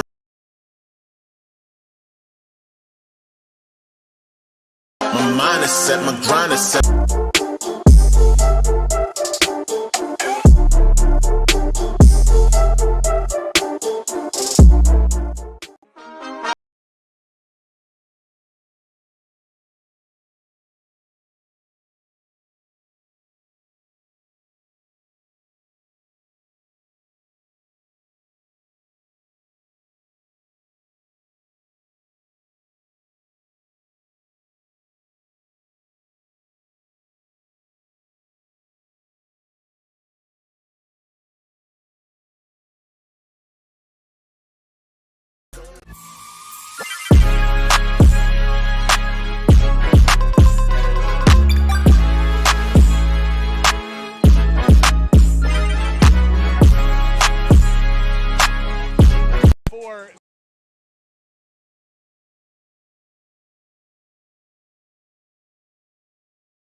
This Wiseguys team, obviously, as you want to be able to host that game. It's a one-game playoff to the championship, and you want to be right here in this building. Obviously, this Wiseguys team has played really good inside this building. Well, and you know, you talk about the postseason, but they host a playoff game, get a win, they're hosting the championship game. Yeah. Well, that's if the number one. Yeah, if the number one seed ends up losing. I'm not 100% how that lays out, but this one in and out of bounds into the luxurious boxes on the sidelines. Hey, I tell you, those have been full all year long. Those boxes, and why wouldn't they be? Like, again, if you read the kind of the program we got here and the rules, this is a regulation hockey rink with turf on it. Is basically what this is. And everything's playable. You catch it in bounds, as they say. If you catch the ball, you can land 5 rows in the stands, and it's still a catch. And so it's just a fun product. It's a lot of fun to watch. And if you haven't made your way out to a game to enjoy the atmosphere that goes on in these games, you're missing out. I definitely would like to see the league expand all across the state. I mean, Arkansas is a hot town for football, whether that's semi-professional with the Kings and the Punishers and whatnot. But, I mean, hey, football is a booming business in Arkansas. Ambrose going to keep it up the middle. He is hammered down as he gets across the 5. Just checking in on some other scores. They're about to start the second half in Duluth. The number 1 seeded Duluth Harbor Monsters, they lead Ozarks, the Lunkers, 30-6 as they get ready to start the second half. And I'm pretty sure they're watching the game from a blimp. That puts a new definition to high camera, or nosebleed camera, I should say. Yeah, Ambrose dropping, in trouble, pitches it out, finds Lou Dorsey. Dorsey could not break the tackle. They'll roll him down, and let's hope Dorsey's okay. Dorsey hit the ground hard with that exposed hand, and Dorsey is down and not getting up. And that is not a good sign for the Wiseguys. Dorsey has had moments all year long where he has struggled with injury. Dorsey trying to get to his feet as the trainers have made their way out. And you wonder if he hit the side of his helmet. I thought maybe it was more hand. I don't have a replay currently, but this may be one of those moments where you're dealing with a head injury. Let's hope that's not the situation. Well, I mean, he's up and he's walking under his own power. I think he may have just kind of got a little stinger. And could have had the breath knocked out of him. You land the wrong way on your side, but let's hope he's okay. Good news is he is headed off under his own power.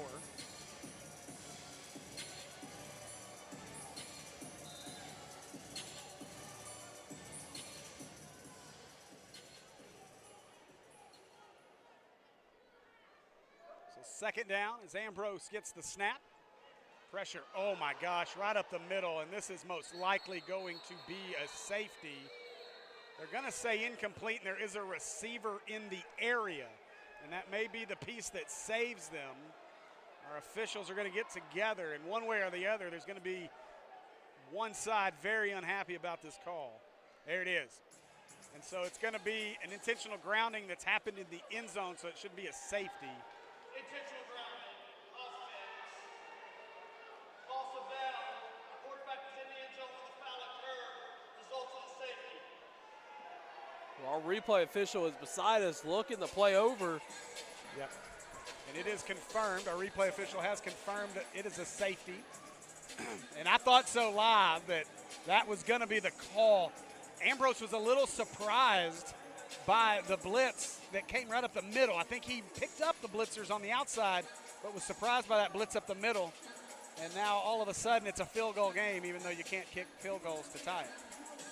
I tell you, I'd love to see a replay on that one just to see where the defense lined up at. I mean, of course we saw it from up here, but where exactly did the blitzers come in from?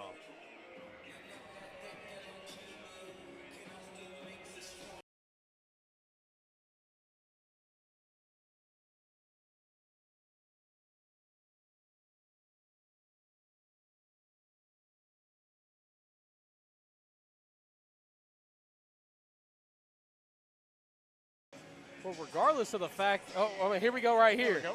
So Harlan blitzes right up the middle, which allows, I believe that was Jamie Colon that was able to get in there and cause the sack that led to the intentional grounding.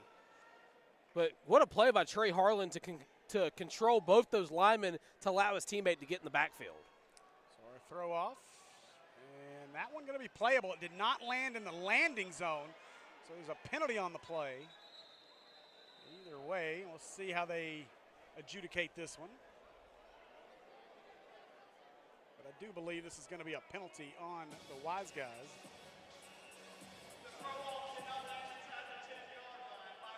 Would be placed at the 25-yard line, first down. So I'm not sure if you were able to hear that, but the reason so Tyler Chenault explains this beautifully, and I guess I should have the rules up in front of you there, but if the ball does not land on the throw-off inside the 10, then it's basically like it's a penalty, but I can't think of the word I'm looking for. But basically, they get the ball at midfield. Right. So try to return it, try to make it happen. But all right, so they'll hand this one away up the middle and over the 20 down to the 18-yard line. Tackle just past the 20. By number 10, Zeno Hannibal. Second down for the Woo. Let's make some noise for your Wiseguys. Rogers hands it away up the middle, looking right side. And boy, big hit. I believe that was Chapman who came in and finished him off. A carry by Jeff Mack. Had a running lane there for a moment, but I mean, you saw three players try to trap him, and he just had a little hole. And I mean, shout out to Taylor Hunt on that play, because he turned what could have been a detrimental touchdown into a very good loss of yardage there. Again, Mack up the middle, and this time he is hog-tied by one hand. Ball comes out. They're going to blow it dead. Was that Crockett that reached in there with one hand to make that play? Who was that? That was Taylor Hunt. Oh, wow. The guy's just talking about after the confusion there, he got in there and kind of gave him almost a hug on the side. But he was able to pull him down as we have a little bit of a equipment malfunction there. It's Rogers, the quarterback, as he does some work to fix it. So fourth down and about a yard, and we're going to get a timeout by the Woo with 10:09 left in our third. First charge timeout of the half. So their first timeout of the half. I tell you what, Tristan, it has been all Iowa Woo in this second half. A quick touchdown to get things started, and then the Wiseguys go backwards on their ensuing drive and give up a safety. And so a quick 8-point swing here in the second half, and it's a 19-16 game all of a sudden. Well, and if you're a Wiseguys fan, like a lot of the people here are and a lot of people that are watching at home are, you hope with the play that Taylor Hunt just made, whether that was stopping the touchdown on the play before or reaching out and getting a big-time stop there, you hope that kind of shifts it back to the Wiseguys offense and gives them that momentum that Jordan Ambrose needs to kind of redevelop the game plan and get back into the end zone to increase this lead. Yeah, we've talked about it throughout. They really weren't bringing a lot of that pressure in that first half. And when they did, Ambrose was able to kind of find lanes and find alleys to escape from it. But on that drive, they were able to kind of go right up the middle and really disrupt them. And so now the Wiseguys defense needs to step up here on a fourth down. Let's see if Rogers decides to scramble. No motion of man. He faked it to him, kept it, falling forward. He's got it. First down, Woo. They had him in the backfield, but he was able to break free of a tackle and fall forward. That'll be a first down, Iowa. Our replay official is next to our producer. See if they're going to review it or not. Now that they've moved the sticks to our side, it's harder for us to see what the lines of scrimmage are.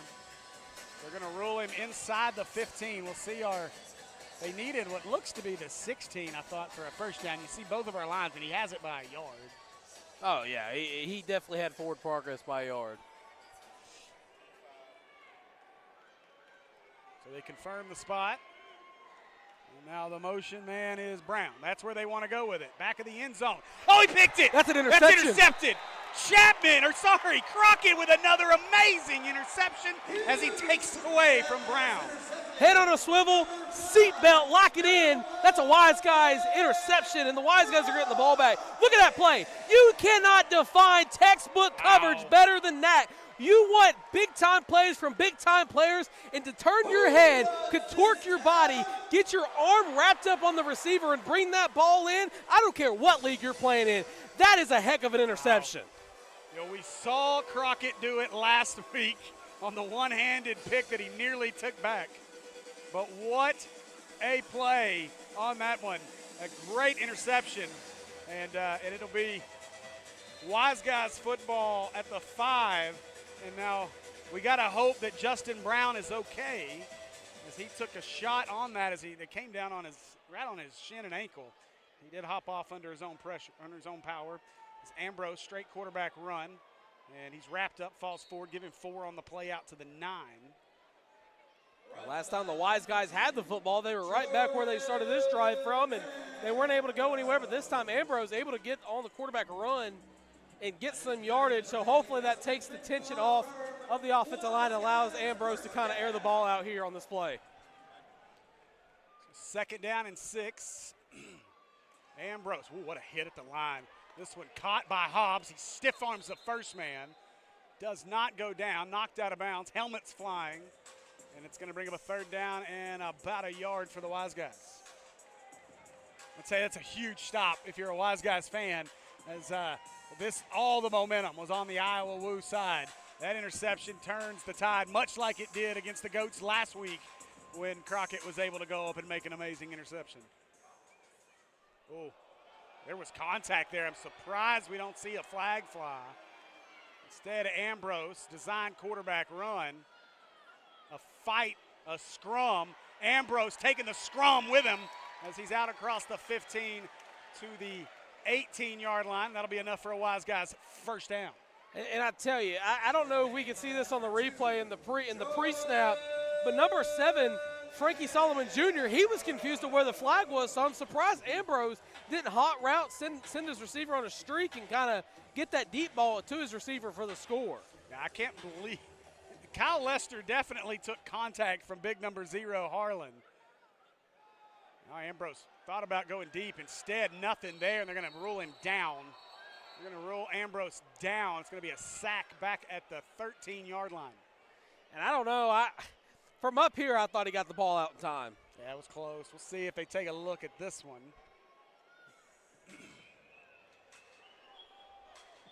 I'll tell you right now, Ambrose is being absolutely accosted in the backfield here in the second half. There's been some great adjustments made by Woo Coach Mann.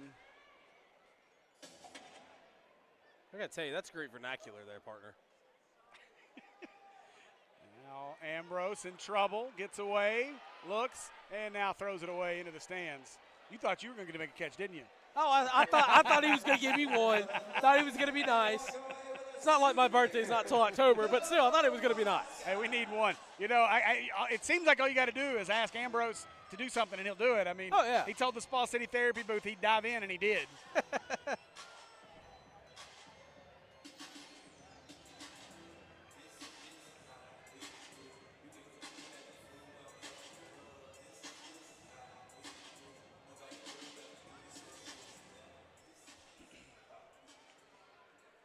Ambrose looking, throwing, and caught over the middle.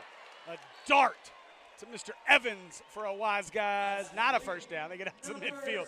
Got ahead of myself. It'll be 4th down and about 3. Oh, we got a late penalty. Oh, the Woo players pointing as number 24, Jamie Vicente Colon. So we'll await our call. After the play, illegal coach communication. Oh. That's a 15-yard penalty from the end of the run. The down counts. 4th down. Wow. I've never heard of that. I've never heard of that rule myself, partner, but Yeah, I'm not sure on that one. Obviously, you have a coach on the field. And, boy, that's a huge one, as now Coach Bones will be forced to surrender on 4th down and give the ball back to the Woo. Hot Springs is surrendering 4th down. And that's a tough one. So, again, you have coaches on the field. We'll try to get a little clarification here at the break as to what exactly the violation was there for Coach Bones. Obviously, that one on the Wiseguys.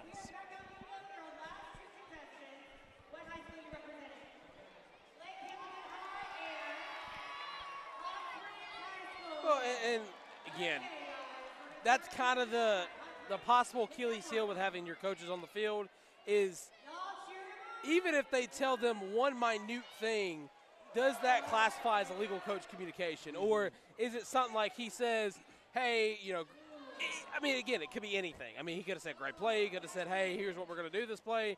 I mean, I'm not sure I wasn't on the field, but I would definitely love to get an explanation of what the exact rule is. Yeah, we'll get some kind of clarification on that between quarters. Great throw. We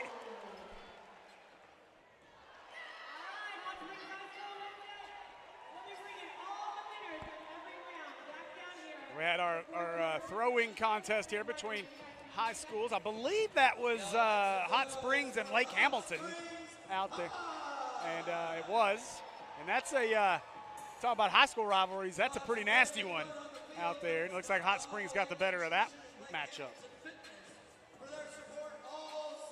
Went to college with a guy who graduated from Hot Springs, and he's telling me all the time about that rivalry between the two of them. It's no Salt Bowl, but it is it is pretty nasty.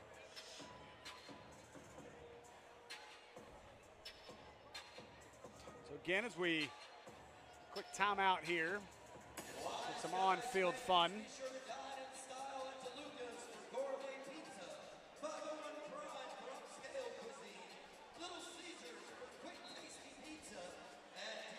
All right, so back to play as after the surrender by the Wiseguys. 5:41 left in the third. It's been all Woo in the second half, but interception may have changed the complexion. Instead, throw, catch, hog tie tackle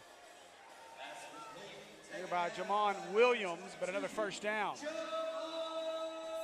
And that was just kind of a lazy coverage by Jamon Williams. But with that last penalty being on Hot Springs, it's just kind of, it's tough. Yeah. Well, you're in a tough spot, and you hate it when your coach is the one that's called for it. Now Rogers. Oh, my goodness, what a move. But he lost the ball. Ball's out, and a fight for it. I think Rogers was able to get it back. And he did. I think. Let's see. And it is. They're marking second down. I thought that was enough for a first. They're right at it. They're going to say about a half a yard shy. So he makes the move, makes the man miss. He loses it, but he recovers it with his legs. Interesting. I mean, Palmer on that play just got juked out of his cleats or his turf shoes, whatever you like to call what he's wearing. But, I mean, you got lucky right there if you're Carlos Rogers, excuse me. Dropping, looking, Rogers in trouble, and they're going to say live ball. Oh, no, he lost it. They'll pick, he can't scoop it, now scooped and taken down inside the 15 at the 12 to Darren Primes, had touchdown on his mind, and that was flashbacks of the Sugar Bowl a few years if you're a Razorback fan, as that should have been 6th, and instead it's going to be Wiseguys football inside the 15, barring a review upcoming. And here we go. We're going to get a look at our replay. You see Rogers and his hands coming forward. They're going to review this if they don't overturn it now. And I think this is going to get overturned. I don't know what happened to Primes. Like somebody popped the top on a cold Bud Light in his arm. That's something you don't see every day. I mean, I know you probably didn't like seeing it because you're a Razorback guy, but, I mean, hey. Just great heads-up play there to get on top of that ball because he didn't hear the whistle. And, hey, listen, all week he was probably telling Coach Pagante, hey, this is possibly our last home game. I'm getting into that end zone. The ruling on the field is an incomplete pass. Okay, so the officials, they didn't need a review. The officials were able to go back and talk about it, and it is the right call. The fans aren't happy about it, but it is a – I'm sorry, they did review that. I have no idea what's happening. Our officials said the ruling on the field is an incomplete pass. So not real sure, but either way, it was the right call. It is still going to be, and a nice play. Primes. Oh, ball's out again. Oh, my goodness. That is 3 times on this drive alone that Rogers has coughed it up. And lost his helmet. And the Wiseguys just cannot take advantage. And a heads-up play there by Primes. I mean, he goes from recovering the non-fumble to dropping the ball to now making another play. I mean, this guy's all over the place. And give Crockett. That was DeWandre Crockett once again. Got his paw in there and ripped that ball out. After all that, it's 4th down and about 4. But Primes, to your point, what a play he made to be able to catch Rogers as he was trying to get around that block and really shut that play down. Primes has been huge on this drive. He's coming. Rogers has got a ton of room to run if he wants to. Instead, he throws it across the field. Oh, wow! Oh, wow! Did he complete the catch? Touchdown, Woo! Woo, baby, what a touchdown. Oh, my goodness. No. That's flashes of our own guy, Aaron Dilworth, who's out tonight. What a play as he goes flying into the Oaklawn booth. Hold on. The question's going to be, does he complete the catch, which is what they're looking at. The ball, you can catch it, and it is confirmed. Touchdown. Wow. Unbelievable. Somebody better call ESPN. Okay, so here we go. Here's the look. So he throws it off the back foot. Look at that. That is unbelievable. Now they'll go for 2. Rogers looking. Rogers scrambling. Rogers trying to make a move, and he's in. Give him 2 as he goes through the gate. And all of a sudden, this place is dead silent as the 2-point conversion makes it 24-19. Woo, lead it. I'll tell you, you go back and you look at that touchdown, I thought, now again, I'm not the official review guy who makes the final say. He was beside me watching that play, but I thought the ball actually touched the ground and he didn't have possession of it. But again, we have the official review right beside us. And I thought it touched the ground and he lost control of the ball. But well, and you saw Crockett initially. Crockett is back there saying it was no catch. Again, the rule is as long as he goes down to the ground with the ball, it is a catch.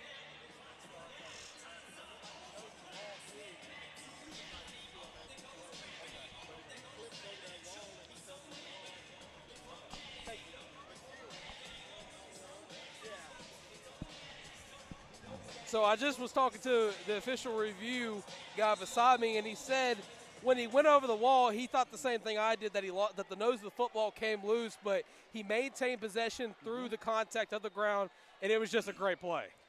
Crockett comes up, catches this one at the 10. Crockett trying to make something happen, spinning off guys at the 15. He'll be dumped as he gets out to the 18-yard line. They're going to mark it at the 17. I tell you what, Tristan, if you're Coach Bones, you got to figure something out here, and you got to figure out in a hurry. The Woo have been on a roll. This third quarter has belonged to them. This is a 19-6 game at the break. 24-19 now with 2.5 to go in the third. Well, and again, that was something that I talked about when we came back from the first half break, is that they were going to have to figure out how to stop Ambrose and get pressure on him. That first play, they sent 4 guys after him. The next drive after that, they sent 2 guys after him and was able to stop the plays, any play from going on. So if they keep doing some of the same here, you're possibly looking at the Woo coming out of this game with a victory. Ambrose, again, being chased, just has to throw it away. A souvenir on its way. And look at GM making the catch. Mr. Goodman, he hands it off to a kid. He didn't keep it. He's got enough balls. Chris Goodman, GM of the year. That's right. I'll say it. Should be. Over at Duluth, or from Mars. It's 36-12. Duluth leads that one.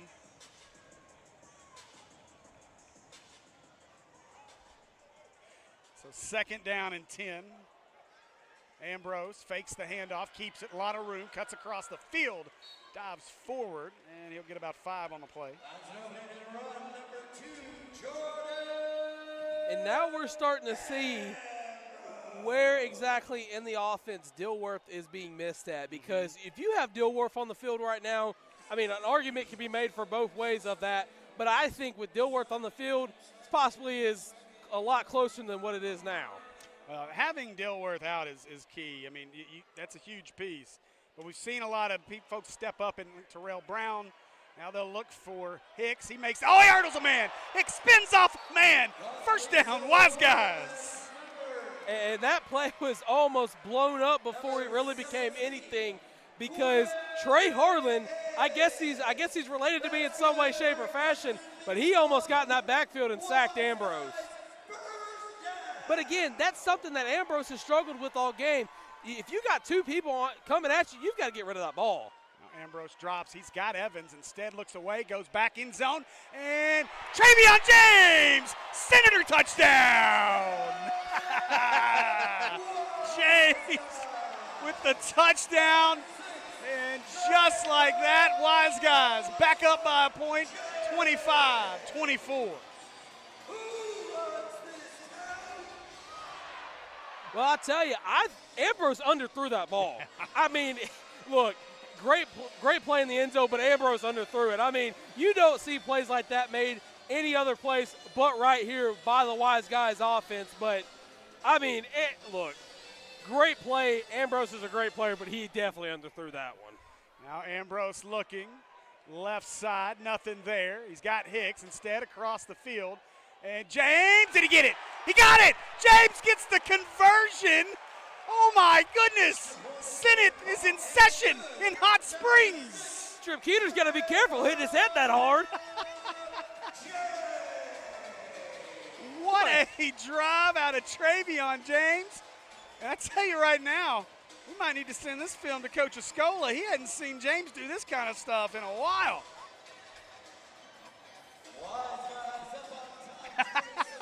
We see our very own Trip Keeter. But, wow, what a drive. You talk about an answer. We said they needed an answer. They gave us an answer. What a drive there by the Wiseguys. Might need to run Trip Keeter some Advil or a BC powder. He's all right. You ever touch that man's head? It's hard as a rock. Probably all that's in it.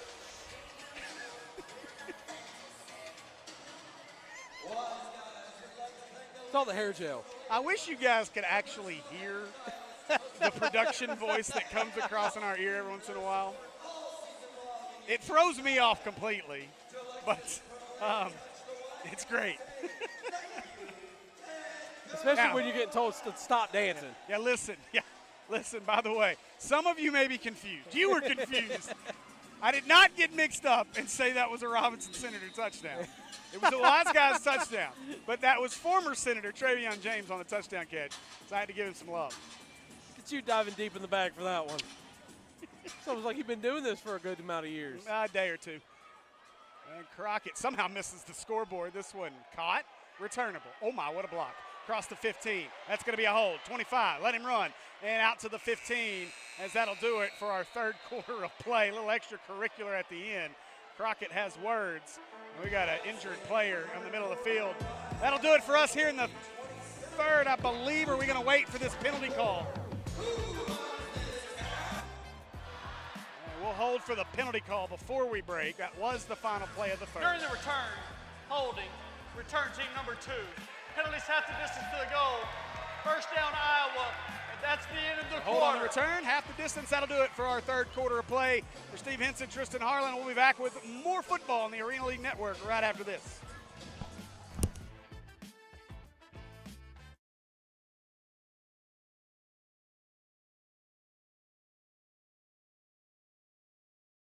This summer, get lake ready with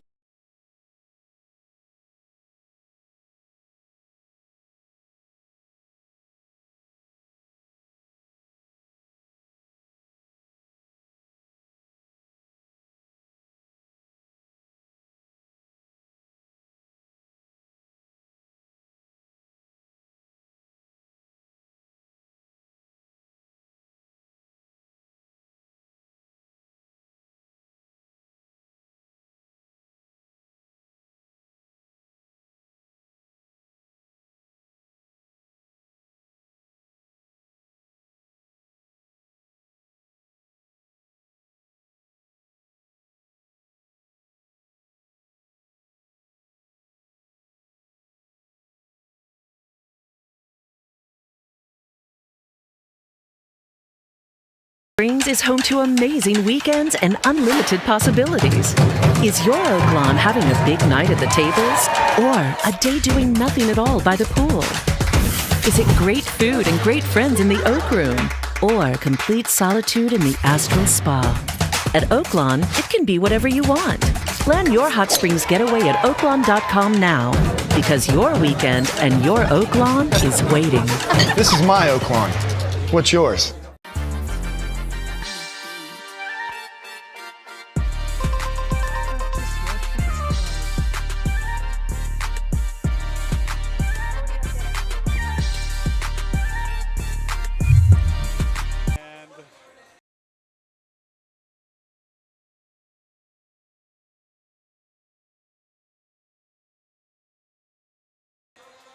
It is Woo football. 2nd down and 10 here as we start things in the 4th. A huge touchdown by Travion James to end the 3rd, and the 2-point conversion puts them back on top. Rogers in trouble, ball's out, and this time the Wiseguys recovered. They got lucky because there was a false start on the play, but great play by the Wiseguys to force that ball out and get the ball in the Bud Light red zone, and they're definitely back in momentum of this game. But during the break, we did talk about the illegal coach communication penalty, and I did want to visit that real quick while we have a break. And each coach actually is not allowed within 15 yards of the players or the officials. And I was actually talking to him, and he said that they've been kind of on him for the last 4 weeks to really hammer home that rule. So now that they're starting to call it, and it's starting to get regulated within the games. I think we have a wardrobe malfunction. There's no dressing rooms here. All right, so it'll be Ambrose in the offense back out inside the Bud Light red zone. Evans, they'll hand it away to Evans. Evans trying to find a seam. 5, 4, 3, 2, 1. Oh, they're going to mark him down at the 1-yard line. It'll be 2nd down and goal as they took the fury out of my call. And just great blocks there on the initial front. And he stretches out, but he's just a hair short. How can you tell? The line of scrimmage is a little crooked. The well, goal line. Look, they're going back. Thank you, Jonathan Webb. And watch, he's going to run over here. He's going to get great blocks they may up review front. This. He's going to hammer home, but where does his knee touch? Oh, if we could go back just a little bit so we can see where his knee touches. I mean, his knee is touching right as that ball hits the goal line. We need to stop it. So go forward a little bit, and we're going to stop it right. Let's see, knees. Go forward a little bit. We're almost there. And his knee's going to touch right. His knee, I can't see where that it's right left here. Knee is, though. It's right there. The knee touches right there. So, yeah, he's definitely a yard short. Shout out to our replay of Jonathan Webb. I mean, what a great look that is. Hey, shout out to our camera operator, Avery McMullen. Oh, yeah, dude's been on fire. On that, man. That's a play. That is some A-plus stuff. And so our replay official is looking at it hard right now. And it's close, but I don't think it's going to be enough to overturn it. Stands, We're I just heard the him field say it. Stands, so we get the backstage look at it as it happens. Yeah. So. Too bad the Titans didn't have that look at the Super Bowl. Hate to, 2nd down. I hate to, burst our White Hats official, but we got to say first. Yeah. Because we're the cool guys. All right, so 2nd and goal. And Evans, they're going to do it again. Nope, Hicks. Oh, boy. As Hicks went airborne, but give the Woo credit, no fear as they met him at the apex and stopped it. Look at this play. I mean, he's just going to come right up the middle, try to jump it, but Kevon Smith gets the hit on the ankles to get him brought down before he crosses the pylon. This time Ambrose, lobs it. Brown, too he much. tried. Yeah. Brown, I think, stopped that a little short. Ambrose wanted him on the backside. Instead, it'll be 4th and goal as we see our fan who made a great play. And again, and this is not to discredit his game at all, but That's probably the third or fourth pass Ambrose has thrown that's either been overthrown or just a little too short. Well, and you got to think, though, part of that is by design. You're expecting your guy to be right up on that wall. And, again, we say he overthrows it, but out of bounds is in play. Right. Now Hicks, left side, give him 6. Quay Hicks, big bodies his way in for 6, and Wiseguys extend their lead 33-24.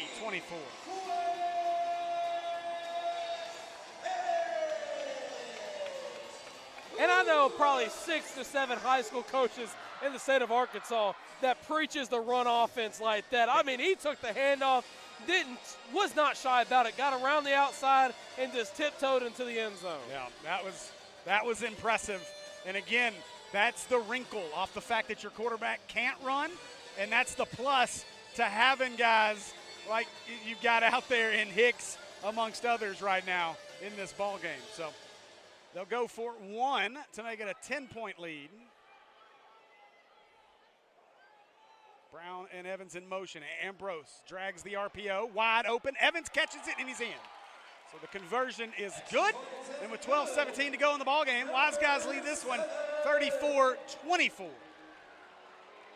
Well, and it's kind of funny because Evans on that play, after he gets into the end zone, he looks at the entire Woo sideline, puts his hand over his face and kind of just starts shaking his hand. Kind of similar how they were doing it to them earlier in the ball game.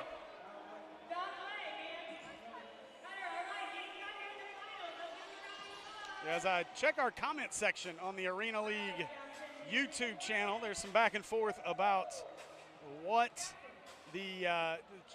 this game means to both teams.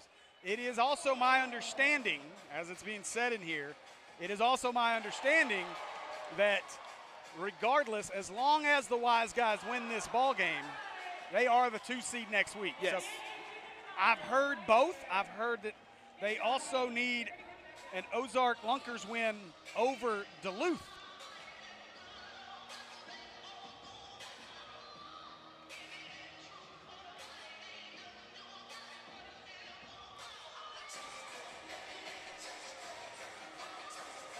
Well, and I tell you this is I was doing diligent research in this game, ladies and gentlemen, and I saw now. And again, I could be wrong here. This is Tristan Harlett talking, running the show, but if the Wiseguys hold on to the win, they get the 2 seed no matter what. We're back here next week for some more Wiseguys action in the Bank of Ozark Arena football field.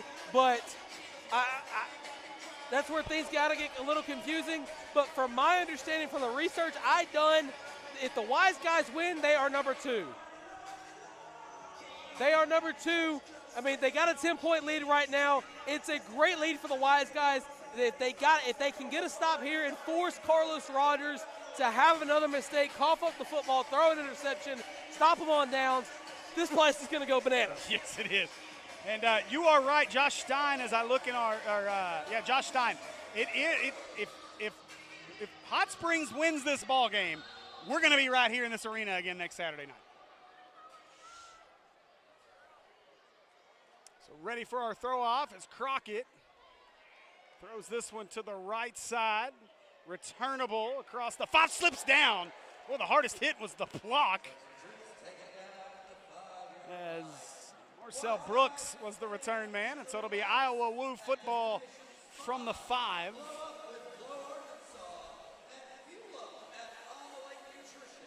So the interesting part about this drive, and Steve, and I want to hear your take on it too, but Rogers has kind of been rattled. I mean, he's had issues. He coughed the ball up. He's having equipment malfunction. So, and right there, false start should have been called earlier. Now it's being called, and they're going to get back to be more. They may even call him for a safety. But prior to the snap, my point here is, and this is kind of what I want to hear from you and your standpoint on it, is that has the equipment kind of affected Rogers in a way that the defense has only added on the tension of a pressure to? Yeah, I mean, you got to think that's maybe part of it, as he's definitely kind of geared up over there, and you've seen him a few wardrobe changes in between. So, yeah.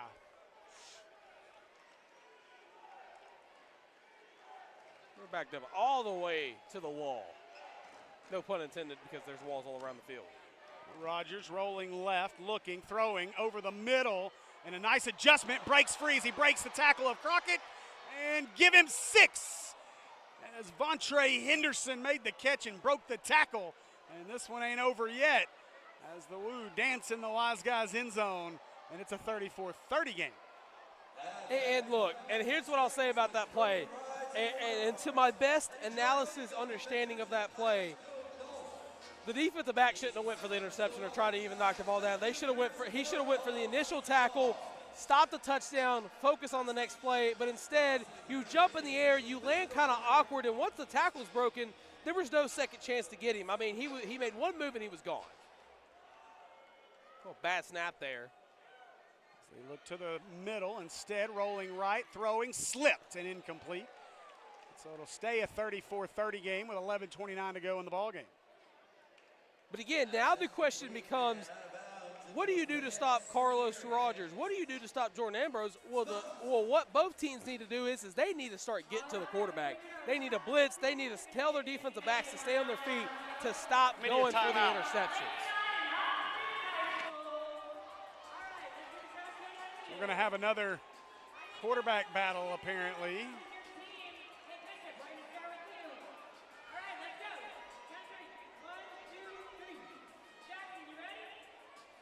Could be wrong, but I think our MC here is the one who organized this throw-off. And yeah, our MC has taken it upon herself to take control of every timeout, which is certainly starting to slow things down. And, I mean, you start thinking about momentum, and I get it. We've got a few games we want to play here, but you potentially are killing your home team's momentum with all these stoppages. Yeah, there's 11:29 left in the game. We can't be – and look, and I'm not being hypocritical here, or I'm being, super over the top, but you can't go in the field with 11:29 left to go in the game because, like you just said, that kills all the momentum. I was looking at our comments again, Josh Stein, talking about the crowd. Again, you can't say enough about what Chris Goodman, his staff has done, being able to continue to fill this up. Initially I think the thoughts were 8 o'clock game made more sense because it could get folks off the lakes and over here. But instead, what we've done is moved it to 7, try to get a few more folks in with kids. And my goodness, has it ever worked out. This has been an absolute blast. And I cannot thank the Arena League enough, as well as Chris Goodman and the Wiseguys crew, for allowing us to be here and call these games. It's been a ton of fun, but we love it. You guys have enjoyed the calls and enjoyed the ball games. And hopefully we brought you some good stuff here over the last couple of weeks or a couple of months. And if the Wiseguys can hold on for 11:29, we're going to get one more. Hey, I hope to be back with you guys. It's been a lot of fun. All right, so our media timeout has ended, and they will throw this off. Throws it away from Evans. He catches it. Oh, my gosh, Evans is popped, and he may not have got out. Let's see where they spot this. We don't have an angle, and they're spotting it at the 1.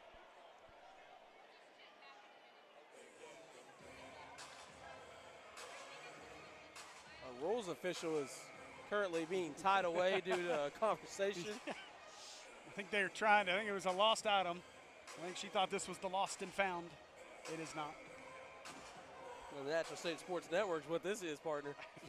This is the Arena League Network. Oh, yeah, sorry. I looked down at my shirt, had to remember where it was. We'll be that place in just a few short weeks for the rest of the year. All right, so backed up into the shadows of their own goal line, the wrong end of the Bud Light red zone is Ambrose in this offense, and this is dangerous. Evans, your motion man. They're going to run behind Hicks. Ambrose finds a hole out across the 5. He pitched it, caught, and that one maybe gained another yard. That may have been more dangerous than it needed to be. Yeah, I don't know if I'm going to be making a choice like that this far into my own territory, but I mean, I understand why they did it. Great heads-up play there by the Wiseguys offense, but right now they need to stop worrying about the trick plays and worry about getting the ball into the end zone. Yeah. Not the other end zone, because that could have very easily went the other way. Either way, it works out. 2nd down, about 4. Ambrose in trouble, steps up, finds his man. That's Hobbs. Hobbs battling, pushing, and he'll finally be taken down, but he's got enough for a Wiseguys first down. And I guess from here on out, I'm going to have to start watching and counting how many seconds Ambrose has to get the ball off, because it seems like the last 6 plays that the Wiseguys have been on offense, he's had less than 3 seconds to get rid of that ball, because he's got 2 outside guys coming for his head every single play. Well, and they've done a good job, too. I like what Iowa's doing, kind of twisting some stuff in the middle, too. So you're taking every lane away. Now, this time he's going to be able to throw it, and took out the popcorn tin. That one, oh, no. Hey, you got to keep your head on a swivel. You're going to sit that close to the field, folks. As that ball bounced off a table. Yeah, there we go. She deserves that one. As that lady took that one right off the back of the head, and I can't, I'm not real sure what just happened. Number 8, Jermichael Williams just kind of went down, clutching his right shoulder. And I believe, now I could be wrong, I saw him without a jersey and pads on, but I believe Williams was the one in pregame when they first got here trying to throw out of this end zone and was complaining about a ton of arm pain. And now looks like we've got an injury. There's, we got some fans dancing. Well, regardless of the fun the fans are having, I hope the injured Woo player is going to be okay. He's going to walk off the field in his own power. But there's 9:34 left to go in the game, Steve, and I don't know, but this has been probably the most exciting that the Wiseguys have been this season. Yeah, well you go back to the end of last week, too. But, no, you're right. I mean, it's back and forth. It has been a lot of fun. And they got some work to do, though. 9.5 up 4, trying to secure that number 2 seed in a home playoff game.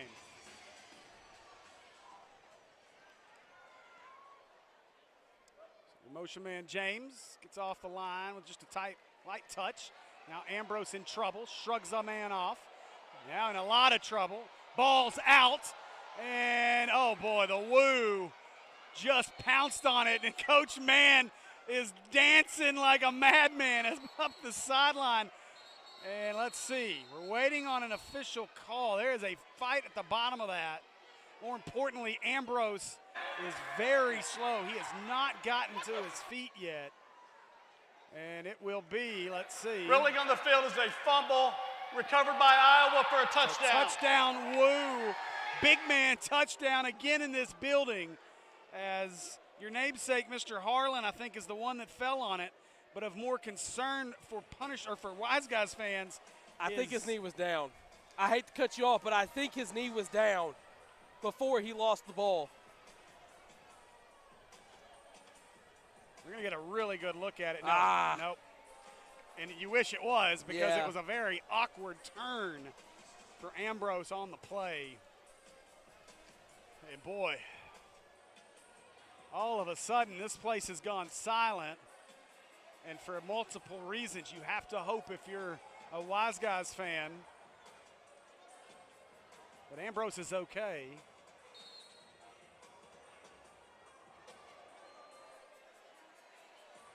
Yeah, because your offense completely changes, and now's not the time for that to happen. Well, and I don't even know what your offense goes to. We've not seen anybody but Jordan Ambrose in the backfield for the Wiseguys. And so a 36-34 game. As Rogers drops, looking, throwing, wants it in the back corner, and a good play defensively as Crockett got up and swats that one away.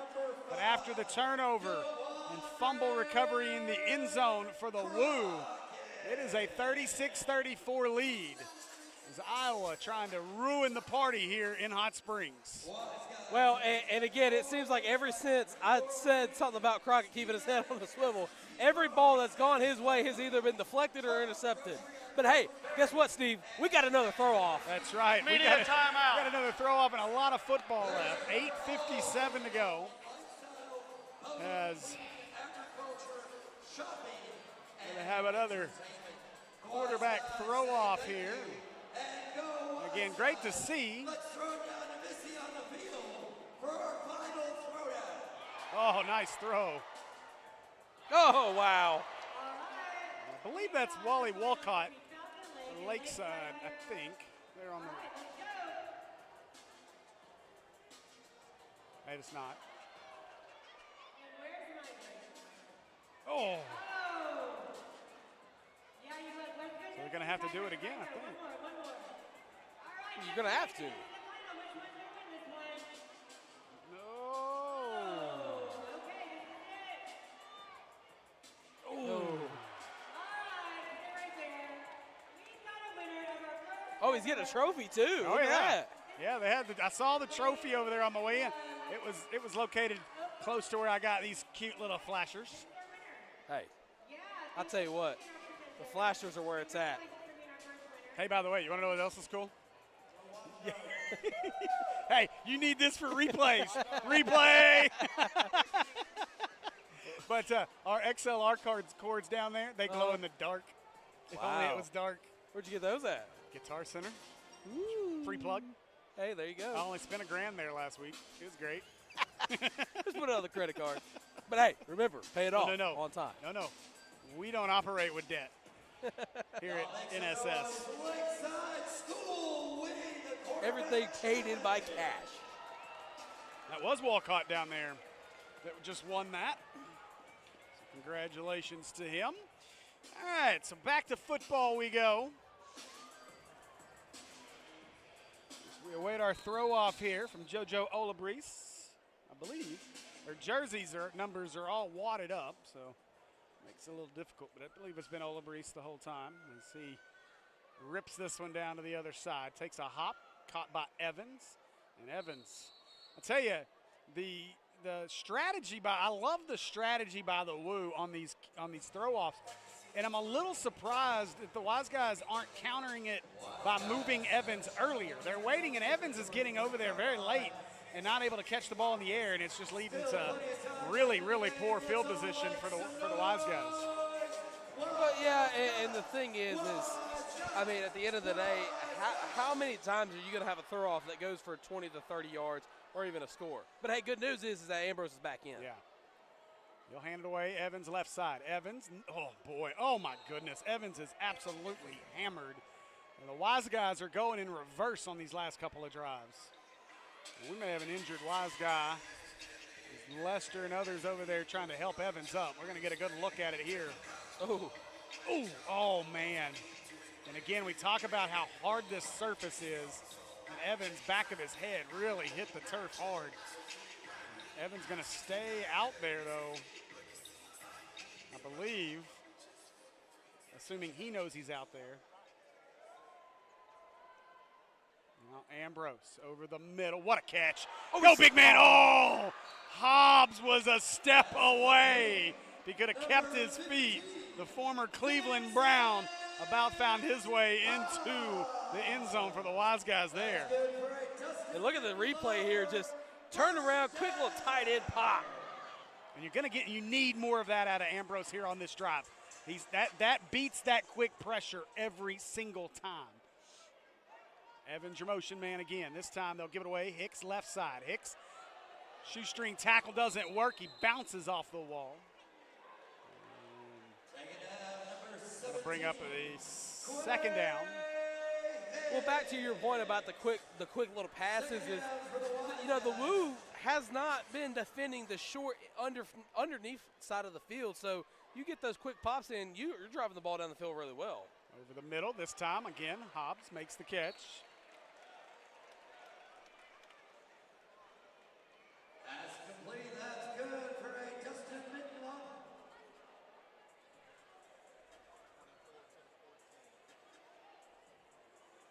Justin Mitloff for first down. Now Evans motions again. Look at the block. Hicks, and instead he wanted Hobbs. Hobbs being held. He's begging for a flag. No call. For number 15. And I tell you, you'd think. We got one. That was my moment. Dang it. Well, it's funny because I was sitting here out of my pocket trying to throw an imaginary flag, and I just look over my shoulder, and he's just looking right at my soul. And whistles before the play, and this may add insult to injury. Timeout. Nope, timeout. Hot Springs. First charge time out of the half. That's their first time out of the second half, so still 2 left. And for those of you who don't know, we were I have a penalty flag in my hand, and I had contemplated the consequences of throwing this on the field mid-play, right? And it kind of goes in line with Andy Gates, who's down there on our whatever he's doing job down there on production. We've asked several officials in the middle of basketball games, because we call our basketball games from courtside, what does it take for us to get a technical foul? And so we've maybe tried a few times. There's been a few moments it's been close. So I wonder if I could get a personal foul. But the funny part about that whole interaction there was, of course, we have the replay official here with us. We were both looking at each other waiting for a flag. Hobbs waiting for a flag, and the replay official says, I don't have one to throw. We were like, got ya.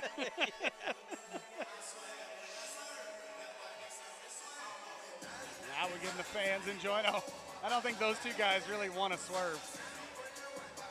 Or maybe one does. And the ladies behind are swerving and other things. I'm not sure what the rest of that was. They're getting into it. That's right. They're going to be over at Maxine's after this. Ambrose drops, looking right, throwing. Got Evans, and Evans couldn't hold on to it, and then he pays for it as he is nearly split in half on the wall, and he's still there. And I'm not sure if he's hurt or if he's just checking to make sure a kid that he ran into is okay. I think Evans took the worst of that one. Evans. Give him credit, the toughness to stay in. You look at this play. Oh, it hit him in the face. That's one of those you just hate, because you know, if I'm going to take that much contact, I really wish I would have held on to that football. Well, I don't know if you've seen it, but there's a kid down there sitting and wearing a purple shirt. The ball hit him right in the face. Whew. Third down, looking, and nice play. That one tipped out of there by number 1, Marcel Brooks, and that'll bring up a 4th down. I'll tell you what, the bravest person in this building is this lady with her baby on the side rail. Not this guy. That seems like a not smart move. Timeout, Hot Springs. And so another timeout here for the Wiseguys. With 5:10 to play, they're down to 1 timeout, and that could play big. Well, and I know it's going to sound crazy, but you go back to that immediate timeout that was taken for the throw-off, and I'm not going to say that's caused the delay in the momentum, but it didn't help. It certainly didn't help. You were seeing the absolute just constant, pressure that the Wiseguys were putting on, and then back-to-back media timeouts kind of slowed things down, and since then, this Iowa Woo defense has just taken over. Well, and the crowd's getting into it. They're going to need to get behind this team for this big play because, quite frankly, this could be the ball game. We saw some craziness at the end of the Goats game last week. We did. Anything can happen with 5:10 to go.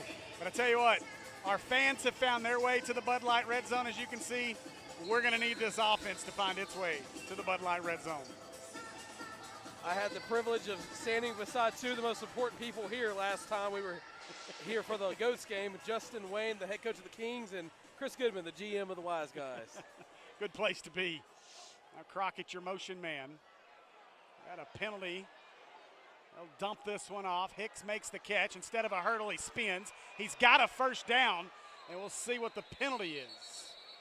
Multiple flags. Well, it looked like one of the receivers got tripped by the defense on the initial motion, but Harlan's pointing at the Wiseguys, but that may be more of a hopeful point. We'll see. Illegal substitution on the offense. 5-yard penalty, 4th down. Illegal substitution on the Wiseguys. How do you get an illegal substitution out of a timeout?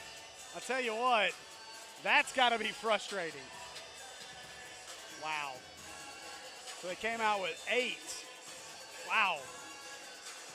I tell you what, that's tough. To come out of a timeout and you go back, and now they still, 1, 2, 3, 4, 5, 6. They still had 8 on the field. Now they get it right as they get Hicks off the field. Now Ambrose on 4th and forever. Slips. Oh, wow. He's got to pitch it. Instead, ball comes loose. Scooped up by the Woo, and it's going to be 1st and goal, Woo. And, boy, things are falling apart. We've got multiple injured players down for the Wiseguys. Lou Dorsey's injured. I saw Lester frustrated. I believe that's Wayne Callwood who's still down. I'm trying to see the number. We have a player down on the field, medical personnel checking on. Wiseguys fans, if I could have your attention, please. Well, Natalie White. Natalie White, we have your bag purse up here at the announcer. I hate to say it, but that's going to suck all the momentum out of the Wiseguys. Yeah, the defense is going to have to come out. Now, here's the good, well, it's going to be tough. Obviously, it's going to be Woo ball inside the 5-yard line. The defense has got to step up. We've seen them do it, though. And here's the other great thing. A touchdown isn't the end of the world as long as they don't get the conversion. Because right now, touchdown still an 8-point game. But again, a lot of time to play. There's 4:41 left in this game. As we'll see the replay here. And this was just a tough play. Ambrose slipped and really probably should have just went down. Instead, in the moment of trying to pitch it, oh, and that's actually Hobbs. No. That is Hobbs who was down on the play, and you hate to see that for as good a night as Vincent Hobbs has had.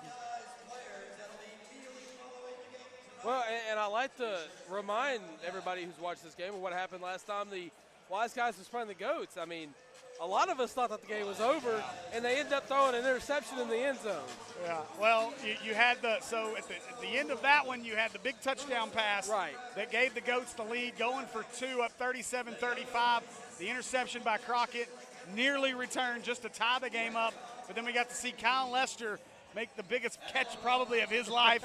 Big man touchdown to put the Wiseguys up, and then a Hail Mary falls short for the Goats, and that's why we're where we are today. The clock runs, 4:34 to go. And the Woo in prime position. Motioning, they hand it away.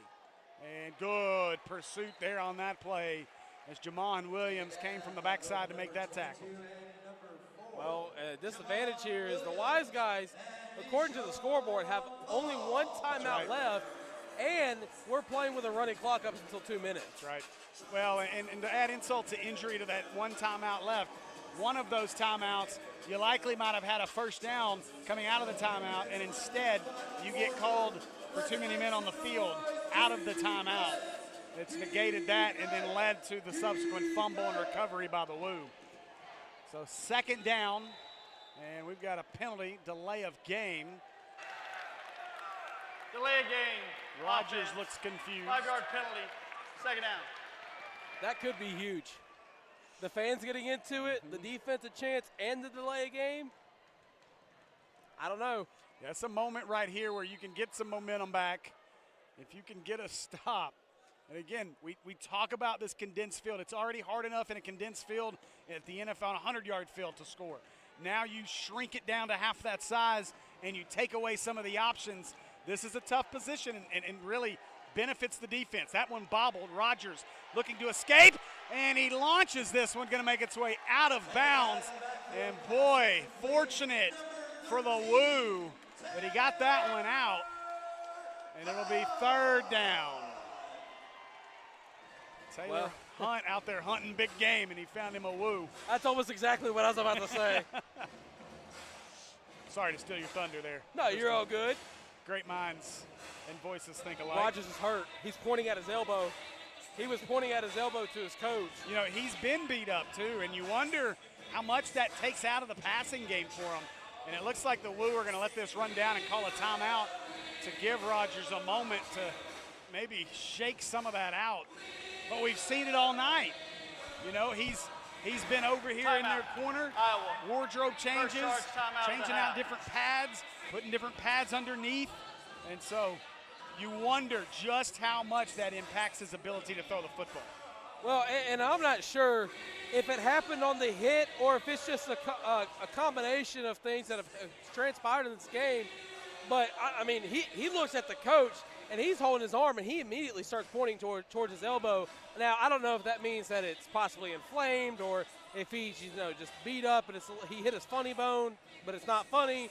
But regardless of the fact, with that possibly being a momentum shift for the Wiseguys, we'd have to see on this play. Well, more importantly, you have to, and again, I know that Woo lead by 2, but now both teams with 1 timeout left. But I think more importantly what you got to look at there was Coach Mann trying to call a pass play. And that's when Rogers looked at him and said, hey. Yeah. And so now they have to burn that timeout and come have this conversation. Makes you wonder if this changes things here for the Woo.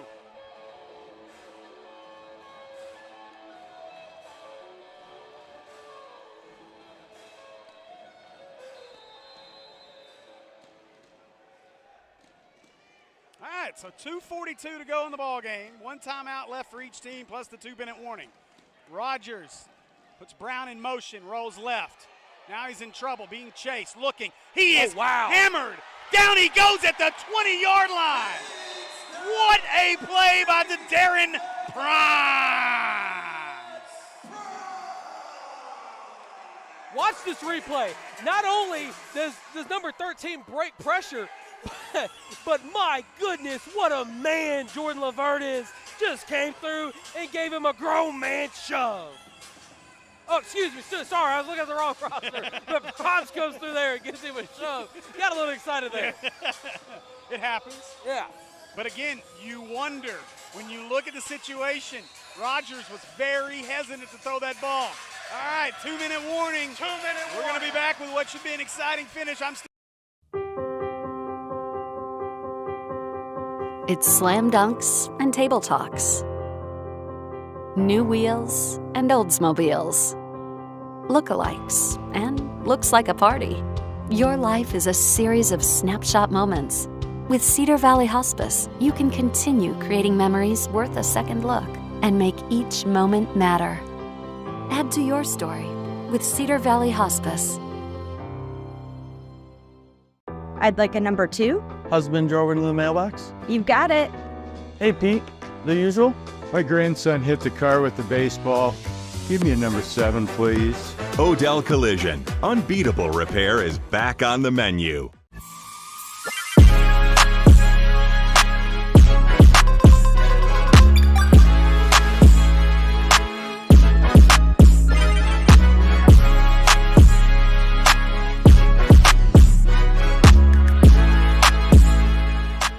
In football, the goal is to avoid collisions, but on the road, sometimes collisions are unavoidable. When your car takes a hit, don't throw in the towel. Turn to Iowa Auto Rebuilders. With our full-service facility and excellent workmanship, you'll receive high-quality auto repairs and a hassle-free experience. Visit our website at iowaautorebuilders.com.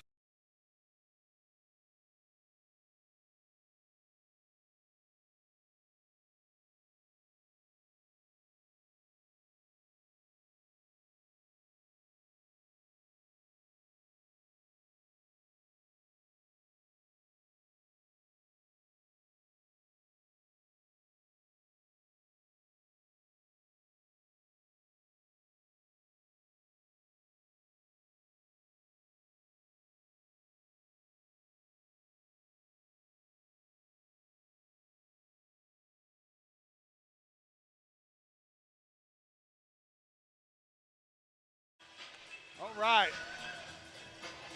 Welcome back as we are live here from Oaklawn's Arena League field inside Banco ZK Arena. And so the Woo facing a 4th down and goal. Ball. Dropped it. Ball's down. There was a whistle. Start. We're going to get a false start. Taylor Hunt recovers it with his knees. But really a break for the Woo as it's going to be a false start. 5-yard penalty. Blows the play dead and it'll stay 4th down. Please reset the game clock to 2 minutes. Thank you. You got to think, did the Woo surrender the ball here? I don't think so. Not at midfield, although it would not be the worst idea. And they're not. Now we've seen the Wiseguys convert on these long 4th downs. Justin Brown The big receiver right here outside the numbers on the near side. He'll be the motion man. They'll back the safeties up. Hunting his man, looking for Rogers. They throw middle, caught. And now some moves needed for Henderson. Henderson going to be wrapped up, trying to pull it out of there. Instead falls forward to the 5-yard line. And that might have worked out about the best it could have for the Woo. It'll be a turnover on downs, but they ate up 20 yards of field position in the process, so it works almost like a great punt. And Hunt almost got back into the backfield to get a sack there. I don't know if you caught that on that play. All right, so it'll be Jordan Ambrose in the offense. They are 44 yards away from pay dirt. Ambrose looking, Oh, wow. Intercepted. Now looking to return it, and Lester makes the tackle, and that may just about do it, Tristan. Well, I'll tell you exactly what happened on that play that caused the interception. I don't know if we're going to get another look on it or not, but on the initial play, number 11, Terrell Brown got hit. Terrell Brown got hit in his initial motion, and he hit the wall, which allowed this defense to kind of shift their coverage and get right on Trevon James. Well, and listen, the other piece to that is you wonder if there's any miscommunication. Because James is a guy, while he's had a great night, hasn't had a lot of opportunities with Ambrose.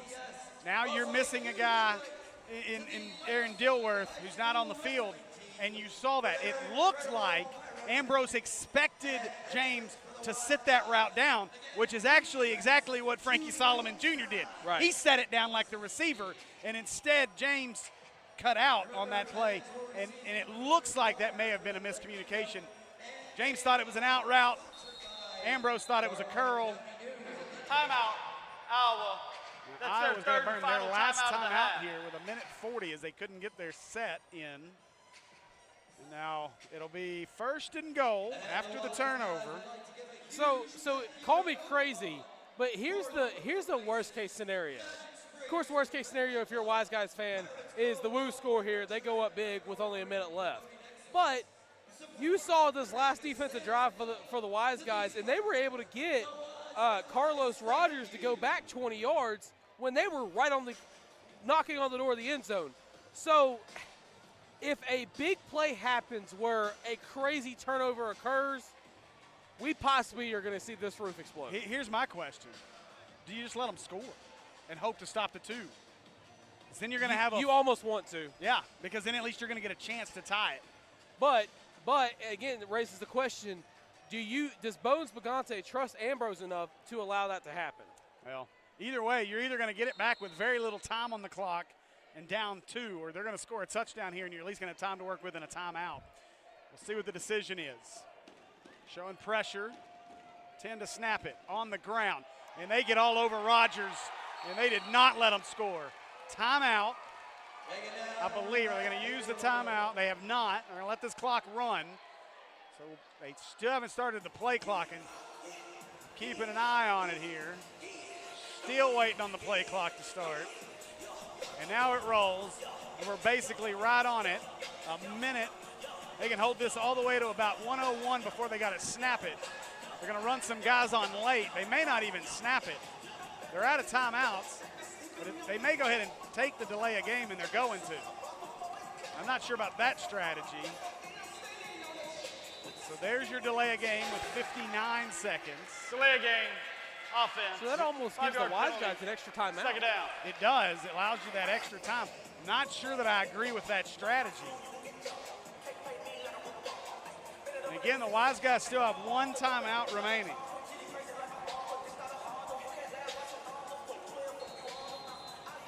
I almost foresee if they go past here that we're going to see a turnover. Brown's your motion man. Rogers drops. Pressure coming. Rogers steps up through it, looking. Left side. Still looking. Line drive throw. Brown caught it. And touchdown. And that should be a penalty, and it is. Brown threw the ball at the defender after the play. Now Kyle Lester gets in on the act, and now we might, oh, careful now. What we don't want to see is this get too crazy. Right now, this works in the Wiseguys' favor because you're going to be able to back them up 15 on the two-point conversion. So you want this, or you can take it on the kickoff, I'm assuming. I'm curious on that, if whether or not they can choose which direction. I would take it on the 2 because you cannot allow them to score a two-point conversion here. Any conversion here, and this one is, in essence, over. There is an onside kick rule in this league if it's necessary. The onside conversion, if trailing, teams may elect to attempt an onside conversion to maintain possession after they score. The team will attempt a 4th and 20 from their own 5-yard line. If they're successful, they maintain possession. Wow. But here's my question for that rule. Does it burn any time off the clock? I would assume you'll have clock running. It's a conversion play. So we'll see how they adjudicate this as our white hat The makes result of the play is a touchdown. After the play, unsportsmanlike conduct on the offense, that 15-yard penalty will be enforced on the result of the throw-off. Okay, so they're going to take it on the throw-off, which makes sense because you'll be able to get 15 on top of whatever your return is. But, and I'm not real sure why, other than, I guess, maybe if you set up to go for 2, you do keep your quarterback run open here. If you go for 1, you're snapping from the 5. You take that element out of your offense here. So I wonder if that's part of the play here as to why they would set up to go for 2. An important moment because, again, a conversion of any sort pretty well takes this game out. Brown again, the motion man. Rogers steps up, being chased. Ball's loose. Oh, pick it up. Hunt trying to get it, and that one will be falling on. Hunt had a chance to cut this to 42-36, which would have been massive in that moment. And instead, it's recovered by the Lou. And with 40 seconds to go and 1 timeout, the Wiseguys need a touchdown and a 2-point conversion. You've almost got to go deep here. I mean, if you do not take the throw off and get a good return, then you've almost got to go deep to Terrell Brown. Hey, I want to say a huge thanks. We do read this, by the way, just so you know. We do read the chat. So it's not by a miracle. I like to read our chat. It's fun. I love to see what you guys have to say. But, Aaron Feely, thank you for that clarification. So, on that 4th down conversion, it is an untimed down. So the clock does not run. So thank you to whoever said that. Aaron Feely, he's shout out actually Aaron Feely. Thanks, color man. guy for the Goats. So enjoyed having the Goats in town last week. Hope you enjoyed the broadcast. But we do. I love watching the comments. We do it on our main broadcast that we do across all of our high school networks that we have. Now, outside of Trip Keeter. Trip Keeter's a little soft. He likes to push the button to mute things and only let certain people talk. But I love to hear it all. Bring it on. I'm not thin-skinned. I know I'm not perfect at this game. Oh, yeah. It's the only way you get better. But I just try to have fun and hopefully bring the excitement to you guys. I know, Tristan, you're the same way. Yep. All right, so here we go. Our throw off, 40 seconds to go.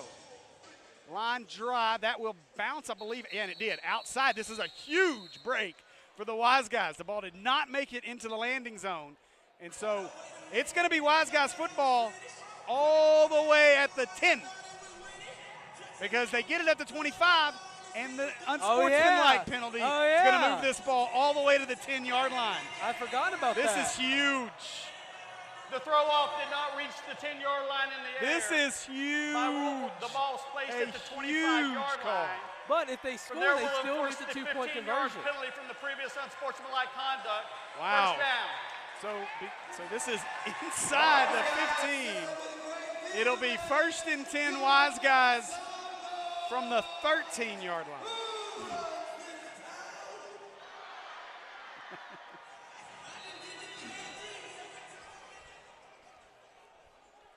All right, so Ambrose in the offense. Motion Chapman. Stepping up is Ambrose, in trouble, throws it back in the end zone. Brown, oh, great defensive play As I said Brown, I believe that was Chapman who elevated for it. But a great play out there by Frankie Solomon Jr. to knock that one away. Blake Morris says, we're trying to lose. It feels like both teams are trying to lose this game at certain points so far. Right.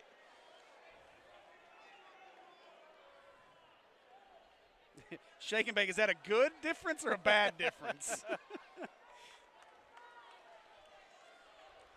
So Ambrose on second down. Tell you, the Wiseguys getting all the breaks right now. Evans, your motion man. He gets knocked off his route. Ambrose steps up. A lot of room. Ambrose like a loaf of bread. Ambrose, give him 6. Oh, late hit. And the late hit. Ambrose, give him 6. And it is a 2-point game.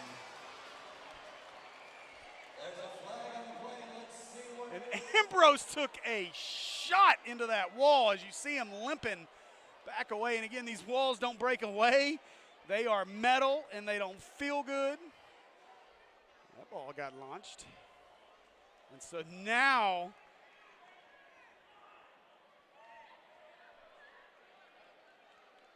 I appreciate that shake and bake. James Micah says, let's get this in high school. I think that means high school. We have it. A touchdown. So touchdown, Wiseguys. Personal foul as they lose. Really are feeling like they're trying to lose that penalty this. will be enforced half the distance. There will be a 2-point try from the 5-yard line. So watch this replay here. So he's going to scramble out of the pocket and just absolutely take a, oh my goodness. That's bad football right there, man. You can't do that. That's Marcel Brooks, who's had a great game, but you can't do that. All right, here we go. They'll go for 1. Wait, what? Now rolling to his right, Ambrose in trouble and is dumped. So that, I'm assuming we're going to see that onside conversion here. I'm lost as to why they would have went for 1. Well, you got to remember the unnecessary roughness possibly could have moved him up with the 2. Oh, you're right. Half the distance. You are absolutely right. I'm sorry. I see, and here's my thing, and I think that's what Bones is trying to get a clarification on. So here's my problem with that. You took the penalty there, and you didn't have to. Right. What my concern would be is, again, Spriggs has elected an onside play. It'll be 4th so they will try the onside play. But where my concern is you take Ambrose's legs out of the play. Right. Your play call does not allow for Ambrose to do anything other than throw it when you take that penalty down to the 5. Well, and I've seen this in the comment section, and I'm going to bring this up too, but you got to think, if this conversion is good, will Ambrose even be healthy enough next week to play at 100%? Hey, we've seen him get banged up last week. The folks at Spa City Therapy are going to have him hooked up. I promise you. I may need to go there. He will be in recovery mode all week long. I can promise you. Either way, which I haven't seen results of the other games so far, but I do believe, regardless of what happens here, this Wiseguys team should be in the postseason. All right, so here we go. So again, we talked about it again earlier. One opportunity at a 4th and 20. From the 5. So they got to get out to the 25. Ambrose drops, looking, launching. Chapman is there. He's behind him. He got it! Chapman caught it! Chapman caught it at the 1. What a play! Oh my goodness! What did we just witness? Roderick Chapman, wow! You, sir. Okay, watch this play here. So he's going to drop back. Pressure coming. The best throw we've seen him make all game. Okay, right there. Franklin backpedals, and he trips himself up and allows him to get under the ball and allow Chapman to be in better position. I don't know if we can go back to that after the official review, but Chapman backpedals, and he almost slips on the initial turnaround for the ball. So that allowed Ambrose to just barely tip that ball in, and what us younger people call an absolute dot. Unbelievable. Now the concern turns as Chapman is banged up on the play. Oh my God. Never in my life have I seen anything like this.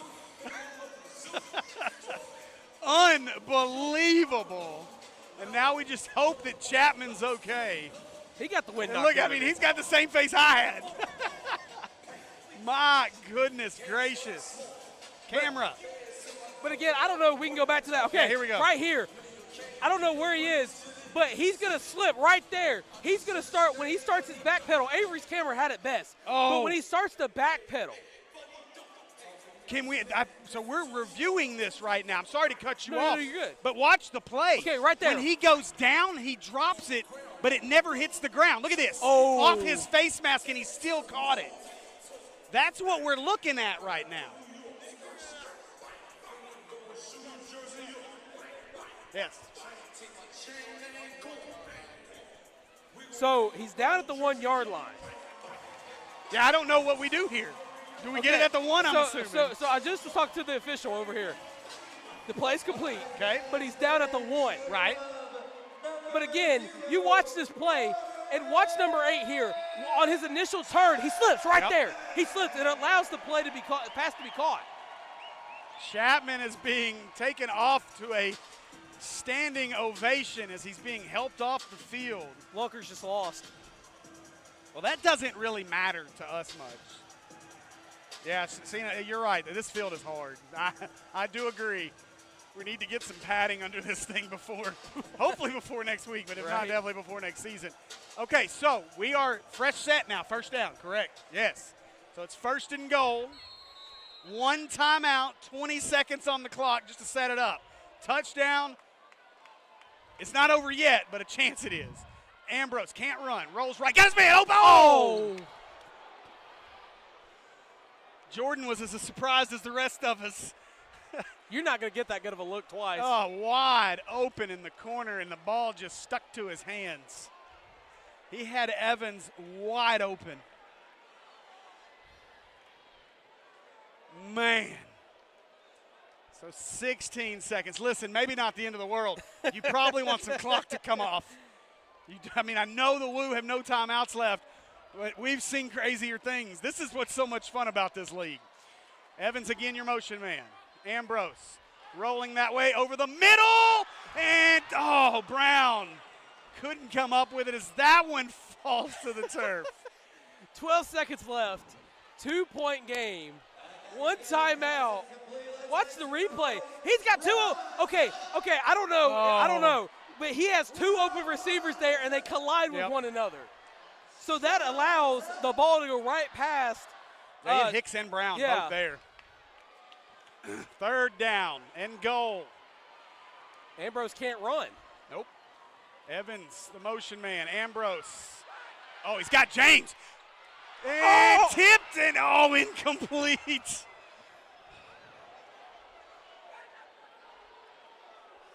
The game is on the line. 6 seconds left. It'll be 4th down. And he missed James initially. Hot Springs. And Wiseguys are going to use their final timeout here before our 4th down play. Have you ever seen anything like this, Tristan? Not in arena football, but again, it was my dream to call an arena football game. But, okay, I will say this. You go back last college football season, Arkansas State was playing the University of Central Arkansas in Jonesboro. Corey Rucker catches the game-winning touchdown on the left side of the end zone, and he comes down with it. Everybody thinks it's an incomplete pass, but we roll it back because I was working for the ESPN Plus crew at the time, and he catches it, touchdown. Well, later, after the fact, Jack Allen from KATV posted it. Everybody was in a turmoil of it. The Sun Belt came out and said it was incomplete after the fact, but that's about the craziest I've ever seen. I tell you, even the conversion had some feel for you Razorback fans, a 4th and 25 in Ole Miss in the Hunter Henry heave. It felt like that. This was the Ambrose heave.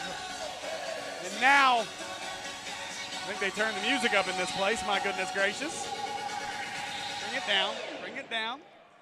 All right, here we go. So 4th and goal, Ambrose. Chapman's gonna be your motion man. They give it to Chapman. Chapman's going to throw it. Got it. Touchdown, Wiseguys! Touchdown, Wiseguys! Evans scores. There's 2 seconds on the clock, and it's pandemonium in Bank OZK Arena as the Wiseguys take the lead 46-42. Bones Bagante, the magician of offensive play calls. I tell you what, for a guy that played defensive back at the University of Cincinnati, he's a wizard when it comes to the offensive side of the ball. But again, I want to shout out Witchy Hall, talking about Arena's version of the 13-second Chiefs-Bills game. Unbelievable finish. Marcel Brooks, he just gave up on that play. Number one for the Woo, Marcel Brooks. Well, Brooks is the one that committed the personal foul in the back of the end zone, too. So they'll go for one. This will make it a 5-point game. Still a little surprising. Evans, the motion man, lobs it up. Dorsey, no. No, that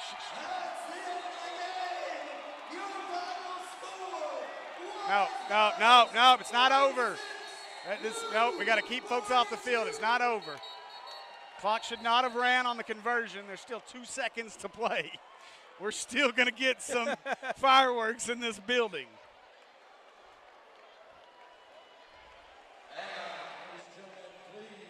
Everybody's jumping the gun. We still have a throw off to complete. Please put 2 seconds on the clock. Now, here's what's important more than anything. If you're DeWandre Crockett, if that's who is the throw off man here, get it in the landing zone. I swear. And I'll tell you, I haven't been there for the state championship for basketball where they come down here at the same arena. I don't want to talk about it. But I don't know if it's ever been this chaotic for that. I don't want to talk about it. You don't want to talk about it? It was that chaotic. It was that chaotic? Yeah, 5A state championship game. Oh, did Maumelle lose? I cried. Oh. Up 7 with 13 seconds. Man, Maumelle Hornets and the Arkansas Razorbacks, you just got a thing for teams that choke, eh? We're going to break it right here. These Arkansas, Hot Springs, Arkansas Wiseguys are not going to choke. By God, the Razorback basketball team might. Dave Van Horn and the baseball team might. The football team, you can't even call it choking anymore. Yeah, they just fail to breathe. But our Wiseguys, they're going to get it done right here. So here's a good question. If the score holds, is the Woo's season over? I have no idea. I'm going to be honest, I have no idea.